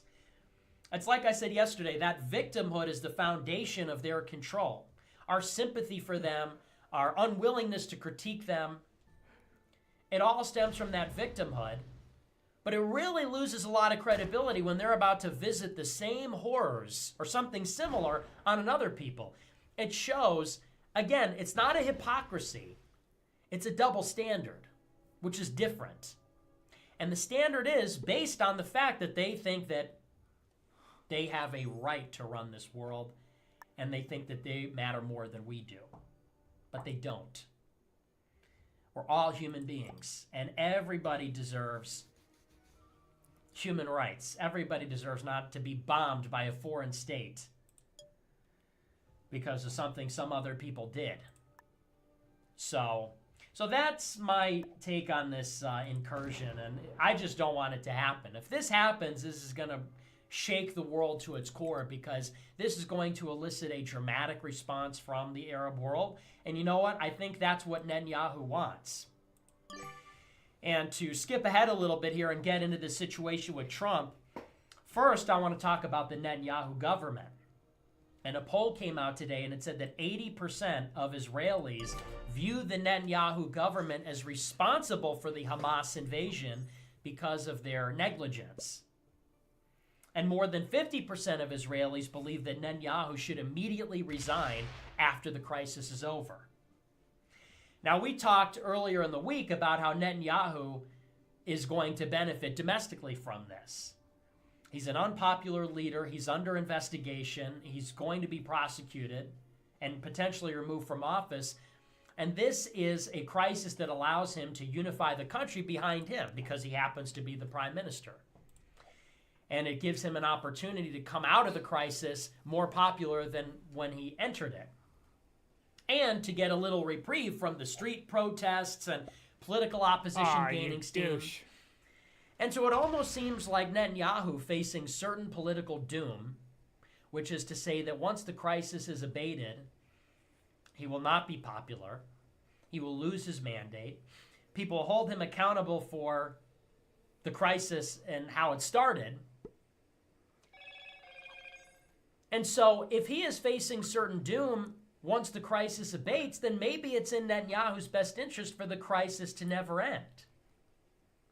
And this is a very dangerous situation because what we're talking about is regime change. Netanyahu has been in and out of power for 30 years, in charge of one of the most powerful countries in the world, because it not only wields a very sophisticated military and a spy superpower intelligence agency, but also it commands the Jewish diaspora in Russia, in Europe, in America.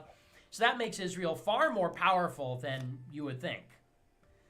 And it is this regime led by Netanyahu that's been entrenched for 30 years, which is now facing extinction here. Now, of course, if Netanyahu is removed from office, he may be prosecuted and thrown in jail, which is the last thing he wants. So he's really holding on to power by any means necessary. Is it outrageous to think that he's going to send in 300,000 soldiers to genocide Palestinians because he wants the Muslim world to attack Israel? Because think about a sequence of events here. If Israel goes in and kills all these Palestinians, the Muslim world has to respond. There's going to be terrorism. There's going to be militant groups attacking, like the Taliban or Hezbollah or whatever. There's going to be states that will, the people in these countries will demand that they intervene, in Saudi Arabia, in Iran, in Egypt. Because if there are high enough casualties, the Muslim world will be so incensed they will demand that their leaders intervene. And of course, if Iran intervenes against Israel, if some other state does, if there's terrorism, then all this does is it extends and prolongs Netanyahu's mandate. If Iran goes in, if some other country goes in, then the crisis escalates, intensifies, and more than anything, it goes on longer. And the longer and the more intense it is, the better it is for Netanyahu.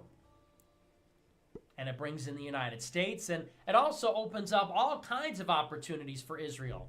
I mean, what do you think Israel wants more than for Iran to be defeated? And what's the only way Iran would be defeated? With the help of the United States. And what would it take for that? An unprecedented crisis where the United States is forced into a predicament where they have to defend Israel. Is that not what we're seeing right now? So this is a terrifying situation because of the domestic political program or the domestic political climate in Israel. And in that vein, I want to talk a little bit about Donald Trump's comments. This was a huge story today. So for context, I've always supported Donald Trump, and people have said that this is what I wanted to get to. I am so critical of Zionist capture of the government, and yet I support Donald Trump, who is famously pro-Israel, and his son-in-law is a close friend of Netanyahu, Jared Kushner. And Trump facilitated the move of the embassy and the recognition of Jerusalem and the Golan and a few other things. But I've always defended Trump, so they say that's hypocritical.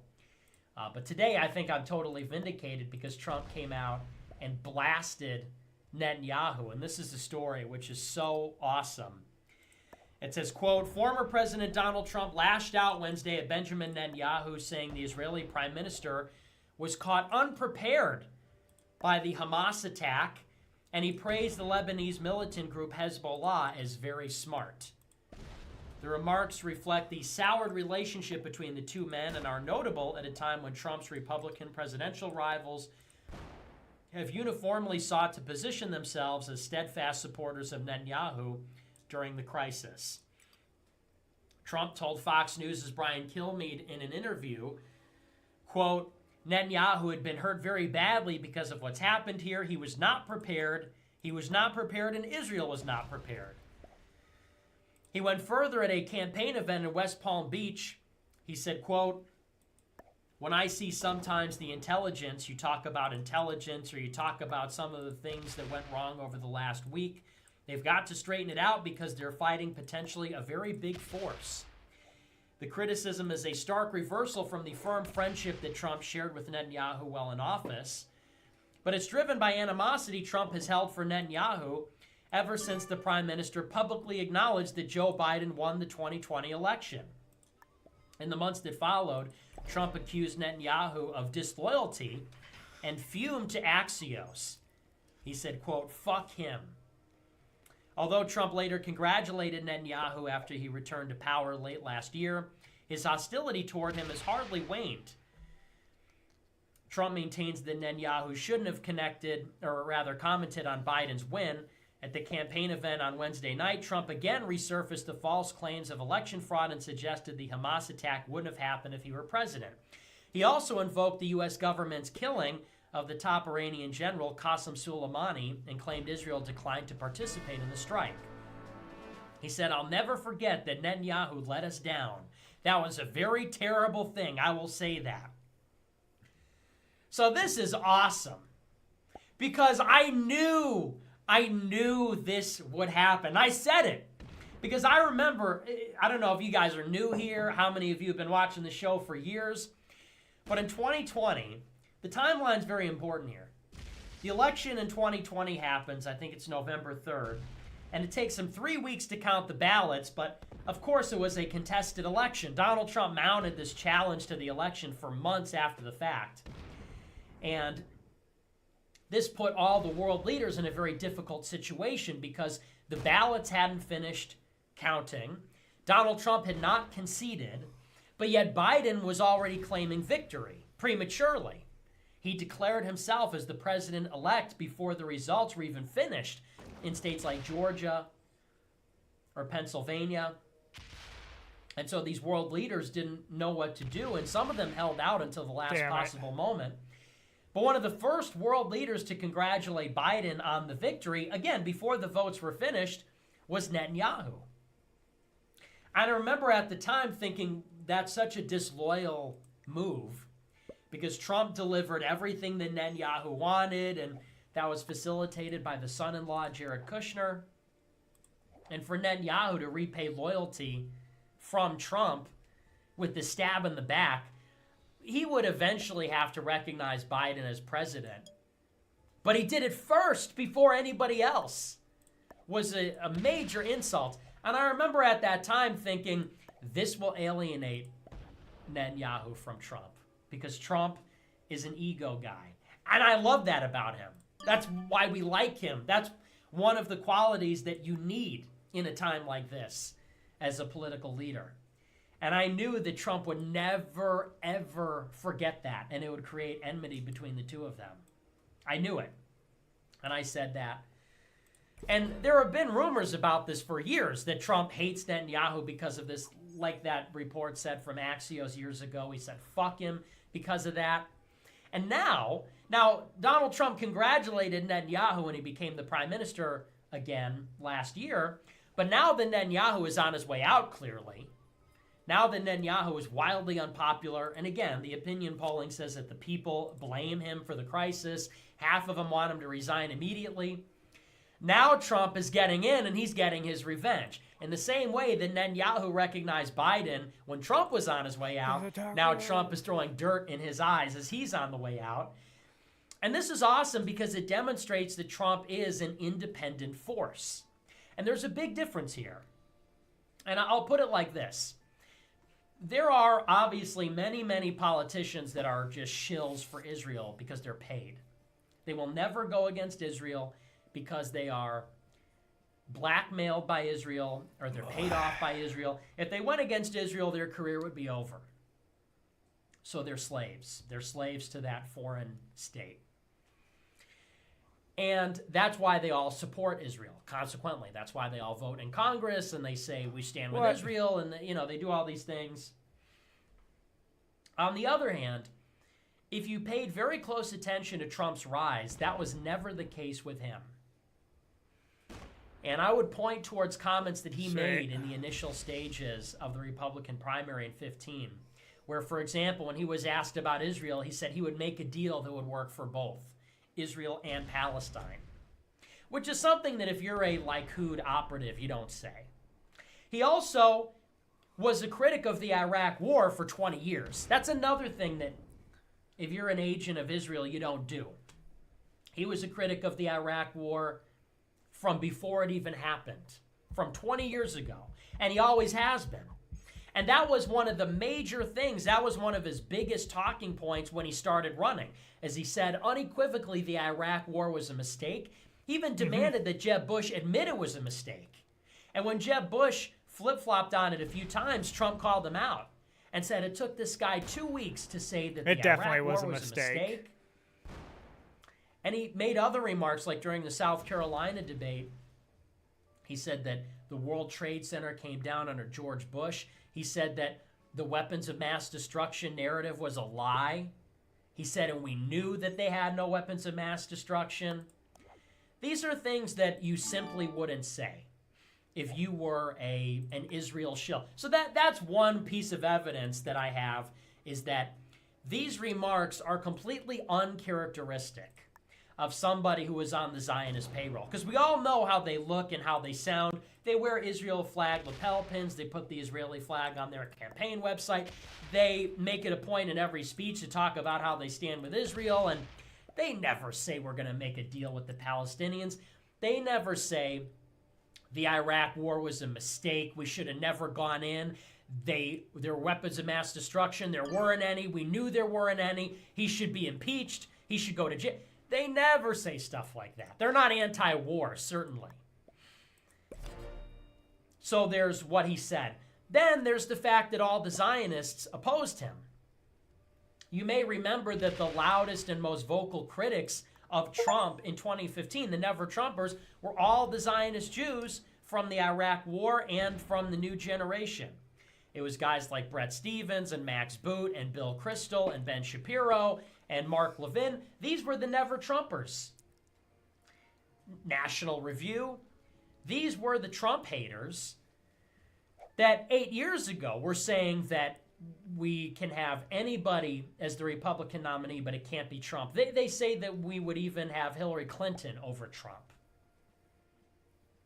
So that would probably suggest that he's not in their pocket if they all hate him. And they're all saying literally anybody but Trump. Then you have the actions that he undertook in the White House. He did a lot of things for Israel, but almost all of them were a gesture. Moving the embassy, recognizing their sovereignty of the Golan Heights, calling the IRGC a terrorist group. These things are really symbolic because it is a fact that Israel controls the Golan Heights. It doesn't matter if America recognizes it. It's neither here nor there. It's a fact. They control it. And we moved our embassy. A big whip. We have consulates in Jerusalem. And we recognize their sovereignty over the capital. They have effective sovereignty over the capital, and they control the holy site. I'm getting so tired. So all these things are just true. I'm probably going to end the stream When you after look, this though, game. at the substantive actions, here's a big one. Under the Obama administration, the United States government was actively pursuing regime change in Syria. That's a really big deal. Because, of course, Bashar al-Assad is an old enemy of Israel. Syria is also aligned with Iran. So Israel was one of the biggest supporters of the Syrian civil war. They were supporting ISIS. They were supporting the rebels. Syria is maybe their number one enemy since the 73 war. And it was the policy under Bush and under Obama to undermine that government. Within his first 3 months of office, Trump said that that was no longer our policy. We were no longer pursuing regime change. The other thing is he was against ISIS. ISIS was basically created as a way to get America back into Iraq and into Syria. Obama ended the war in 2011. Then ISIS came, and we had to go back. And ISIS was created by Israel and the CIA to create that justification. It also created a pretext for us to intervene in Syria. And ISIS was also, again, against Assad. They were part of the Syrian opposition. And Trump came in and said, we have to prioritize. We're not going to fight Assad. We're going to fight ISIS. And ISIS was helping Israel indirectly. So that's another aspect of it. And then as far as Iran is concerned, the number one thing that Israel's always wanted for 20 years is for Iran to be toppled, and he never brought us to war with Iran. So when you take all of that together, you see pretty much a different picture, which is that Trump was not a Zionist puppet. Rather, in my opinion, he was a deal maker. I think, and this has been my opinion from the beginning, Trump recognizes that Zionist control of Washington is a political reality. And he needed the Adelson money. He needed the $100 million from Adelson and the support of the Zionist Jews in the GOP, because that's the GOP. It's atheist Jews and gays. So he needed them. I think that rather than being a shill, he was sort of a partner. He saw himself as a partner of the Zionists that were going to help him, and just sort of recognizing that that's part of the power structure in right-wing politics. Because when you look at, again, how he got into office and how he governed, it would suggest both in rhetoric and in policy that he was not a puppet, he was not a true believer or a zealot, but maybe you could say that he traded. He traded support for Israel for support from the Zionists. And in that way, it's a little bit more non-committal. And then there's the remarks today, and since Netanyahu ditched him in 2020. This is a guy who clearly is motivated by ego. And he says, you know, I don't care that Netanyahu's our closest ally. He went against me, so fuck him. That's not what a Zionist believes. These people that are Zionist shills, they write book reports for the Jews. They say the wrong thing, and the ADL makes them go to the Holocaust Museum and write a book report. They go out and issue these slavish apologies all the time. It's a total capitulation. That's how it works, because they're like a dog on a leash. But that's never been the case with Trump, and it's not the case here. It wasn't the case when I was at the dinner. When I went to the dinner, he never disavowed me. Could you imagine if it was Ron DeSantis that accidentally met with me? He would be saying the worst things about me. He'd say, fuck Nick Fuentes, this anti-Semite, neo-Nazi, whatever. Trump never said that. The most Trump ever said about me is, I don't know him, and he said that anti-Semitism has no place in the GOP. But he never said anything about me specifically. He was also asked about anti-Semitism at a campaign event, and he said, in a very bizarre way, he said, well, a lot of them are patriots, basically. I don't know if you remember this. It's kind of obscure. But so I think this points to the idea that Trump clearly and obviously is not a shill. Has he supported the Zionists? Yes, but I think that that has been on a contingent basis insofar as they have supported him. And when they don't support him, he doesn't support them back. When Netanyahu didn't support him in 2020, Trump now no longer supports Netanyahu. And to me, that proves that it's a contingent relationship, which means that, and it would track. As long as there is a deal that he's getting something in return, then he'll offer his support. And the best is the response. So these were Trump's remarks today. And this is a report about, these are the real Israel shills. This is from New York Times. It says, quote, a broad spectrum of political rivals condemned Mr. Trump on Thursday, including the White House and several of his Republican primary opponents. Andrew Bates, the White House press secretary, said in a statement, quote, it is completely lost on us why any American would ever praise an Iran-backed terrorist organization as smart or have any objection to the U.S. warning terrorists not to attack Israel. While filing paperwork on Thursday, Governor DeSantis of Florida also admonished his main rival. He said, quote, you're not going to find me throwing verbal grenades at Israeli leadership. Yeah, we know. Former Vice President Mike Pence similarly objected. He said, well, look, this is no time for the former president or any American leader to be sending any message other than America stands with Israel.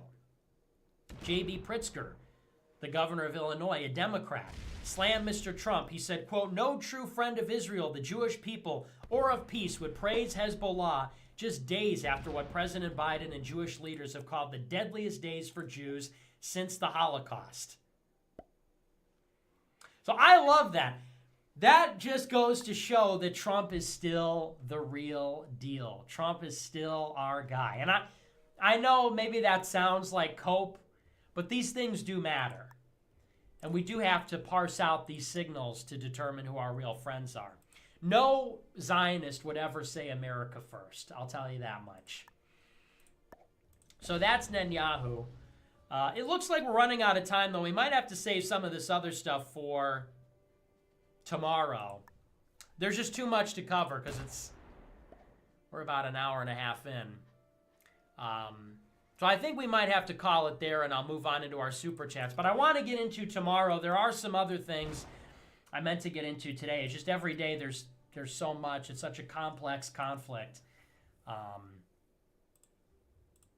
There's too much to say. So I'll have to leave the rest for tomorrow. I wanted to get into this stuff about the Zionists on the college campus and all that. But, maybe I'll save it for maybe a Rumble exclusive tomorrow or a Twitter space.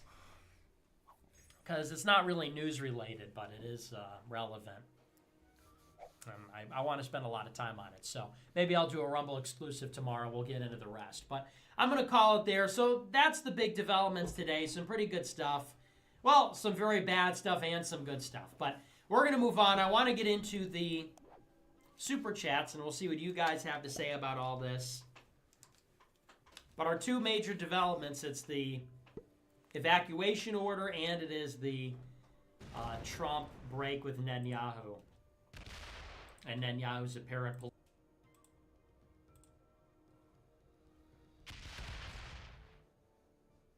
Sweet.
This is your brain when you're struggling to focus. And this is your brain when you're in the zone. Permit regime and constantly harass you, they can that you have forced to exist in these apartheid conditions. At the end of the day, nobody remembers the violence of the ANC forces, because the violence of the apartheid regime was all too great, was significant, was more significant than the violence that the horrifying violence, even those that, of course, civilians were subjected to. Because if I were to ask you today, what's worse, the violence towards the civilians in apartheid South Africa or the violence of the apartheid regime, you would say the violence of the apartheid regime, right? I don't know. Did they mass murder 1,500 civilians? I don't know the exact civilian casualties, but in Algeria, no, they did some brutal stuff. Yeah. Apartheid? So Yes. hold up, how many? Well, I mean, not that it fucking matters. No, but like, yeah, exactly. But the conversation is important to analyze from that perspective, because people that are forced into a corner that see no other way out are going to do this, and and if you don't make any concessions, if you treat the secular Palestinian Authority like they're garbage and then use them as a part of your security, your surveillance state, and have them be seen as collaborators with the Israeli government that is currently imprisoning and defending the settlers, like you said, the fundamentalist religious freaks in the West Bank, then of course Palestinians that are going to be like, well, what the fuck? Well, this is our two-state solution. This is our peaceful coexistence. That like we're losing our homes. We're getting bullied in our own neighborhoods. We have dudes from Brooklyn and Long Island coming in and being like, this is my house now. Like, if you see that as your peaceful coexistence as a pathway forward, you are inevitably radicalizing people to react to that in more and more violent ways. And that is entirely in the hands of the Israeli government to scale back, regardless of how Israeli people feel about the matter, whether they are understandably paranoid and understandably scared or not. I mean, remember, the first Intifada was rocks. The second one was bombs, like suicide vests and suicide bombs in public transit. It has escalated throughout years as the Israeli occupation has gotten worse and worse. And this is a reality that even former Israeli officials recognize and reckon with and ask for change on. Why did he put 15 there? You know what I mean? 100%. Dude, I understand everything you're saying. Like, people forget, like in the 90s, there was at least some form of freedom of travel between Israel proper, West Bank, and Gaza. There were no, the border walls and the freedom of movement, freedom of travel was not stopped. It was not restricted. And look where we're at now. What's up? In the 90s, I feel like there were a lot more talks of peace that seemed actually close. Like, it didn't seem that impossible back then, from what I remember. Yeah, and then what happened? The one dude, one dude who was like, okay, guys, look, I'm a Zionist. I think that we should, at the very least, maintain the security of the Israeli state in a reasonable way. We have to fucking reason with these guys. He was called a pussy and then assassinated. And the dudes that literally wanted him assassinated are now in positions of power. Yeah, it's and they have been voted for. They've been voted into office over and over and over and over again. Okay, so just to be clear, these fringe right freaks are like they've been getting more support, but like the reason they're in power, they don't usually get a lot of support in the parliament. Netanyahu was forced into some really fucked up psychotic coalitions with fringe freak, genocidal maniacs. Yeah, that's the latest government that he put together just to stay in power. It's worth mentioning that it doesn't have wide support amongst Israelis. Yeah, but even look, there is a member in the Knesset that immediately after immediately after October 7th came out and was like, this is directly the responsibility of the government and the occupation. This is why people are retaliating. And he was right. So I'm not saying that there aren't voices. It's just that the voices are deafened. The voices are additionally deafened when any kind of retaliatory action is immediately weaponized. It's expected and weaponized to make the Israeli population become even more reactionary and demand more blood. Let me just ask you this then, and the analogy I gave you, okay? Just to get a direct answer, where as the terrorist attacks are happening, there's people calling, saying, my neighbors are being shot by terrorists right now.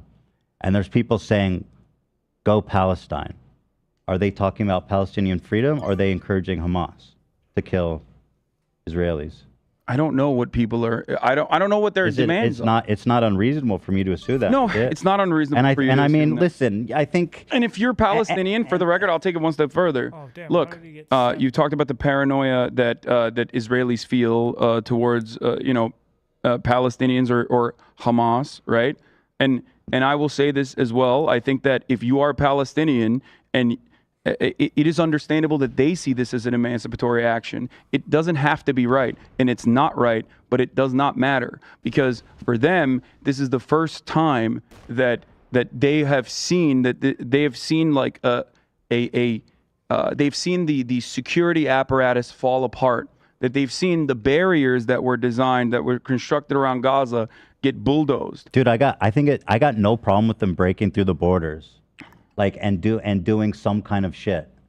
Maybe I do have a problem, but let's say what kind of shit though? They attacked a military outpost. They attacked settlers. I'm not saying I'm okay with it, but this is more acceptable. But going and roaming through a kibbutz and murdering families is I just don't think there's any room for exceptions there. No, there's I a big difference. You know what I mean? I understand and I know you do. I'm just explaining for myself. Here. Yes, civilian targets are never seen as appropriate. That is 100%. And it was just that is literally the rule. That's the rule. Is that civilian targets are not appropriate. And again, Israel kills civilians, right? Yeah. Not saying that. I know they do.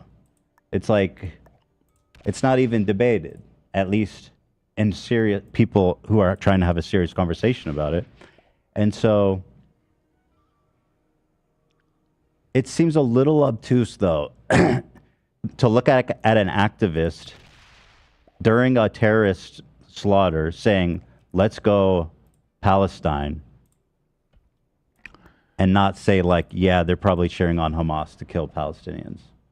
I think that whoever people are cheering on is ultimately inconsequential, because the actions of the state and the actions of our state, the actions of all Western states, is significantly more important. Right. That's what I'm saying. Right. And I find it to be unproductive, and I also think it's ridiculous. And I'm not saying you're doing this, but I think it's fucking ridiculous that the indifference that people have to human casualties is gross, and it's never more perfectly demonstrated by people being like, oh, the BLM Chicago account that is not even affiliated with the organization, even though I don't even like the official BLM organization anyway, is posting a photo, right? And then immediately people are like, look, this is how BLM is, see, you guys have to immediately apologize. Everyone who has been associated with BLM has to apologize for this random fucking Instagram account. That is politics. People are using the deaths of Israelis and the deaths of Palestinians to do domestic politics, and I think that's fucking ridiculous. And I also think, and maybe you agree with me, maybe you don't, that a part of the do you condemn the violence, do you condemn the violence, do you condemn the violence rhetoric is I think cynically applied to every single person that wants to talk about ending this conflict, even if it's talking about ending the conflict from the perspective of Israeli security, where the Harvard Student Organization that got together and said the violence that Israel experienced today is squarely the consequence of the brutal occupation. They said that in the United States of America, the Harvard Students Organization. There's plenty of Jewish Americans that are involved in writing that. What happened? every single psychopathic VC hedge fund dipshit said, these people need to be punished. Give us their names. And they got their names. They did canary mission style psychopathic doxing on students for saying what? For saying exactly the same thing that the Haaretz editorial board wrote, word for word, bar for bar. The Israeli paper of record. I'll say this. And the Harvard Students Association had an identical perspective. And what happened in America? They got doxxed. There are on the campus right now. Again, there are literally their photos are being posted. I read the letter. It was not that bad. People were going crazy and way overreacting about it. If people are mad about that, it's probably because of the timing. But there's no timing placed on another a group of people's emancipation. There's no like Bro, stop. Their timing matters. No, let's not be obtuse about this. It's just this one point I'm trying to make. You can't cheer on Hamas, dude. I do. Well, Ethan, I said, you know what I said, on the day of the occupation. I know you don't, but like we're being a little silly. Like if somebody says go fucking the only difference Palestine between what I said while people are being murdered, like that's pro Hamas. That's what it is. You're helping. You know what I mean? That's what it is. And I understand all the little subtext. But what's the distinction? But what's the distinction between what the Harvard students said, what I said, what many Israelis also said as well, versus like what you perceive other people were saying when you don't know the fuller picture of like their perspective? First of all, I don't have a problem with what they said. Okay, you don't. And I'm curious about how soon after this massacre it was released, because assuming, and we can look into what's this. the barrier of acceptability, though? Or is it that you know me personally and you know what my opinion is, which is why what did you say? You can understand. You didn't say anything like. You did not say like free Palestine or some shit after. No, as murders were happening. I said that resistance to apartheid is always imperfect, and there are casualties everywhere, which means there are casualties on the Israeli side, and there are going to be casualties on the Palestinian side. Statement, Hassan. Yes, that is ultimately the same as saying free Palestine. It is, because it's not, my goal dude. is it's to not. free Palestine. I know what you mean, no, but it's not. It's not here's the same, bro. Here's the thing. What you're saying is, and again, people, don't be silly about this. I'm talking about the timing. As civilians are being murdered, as the story's developing, people saying this, okay? That's an important distinction. Like, your take about, like, listen, Gazans are under apartheid, they're being genocided, and all this, which is all true. Right. And that is what's causing this violent retaliation. And it's what's causing this retaliation, yes, which is all true. I'm sorry, but it's not the fucking same as saying, let's go Palestine as bodies are hitting the floor. It's not the same. No, I understand. And frankly, I think people are in the distinction. Thank you.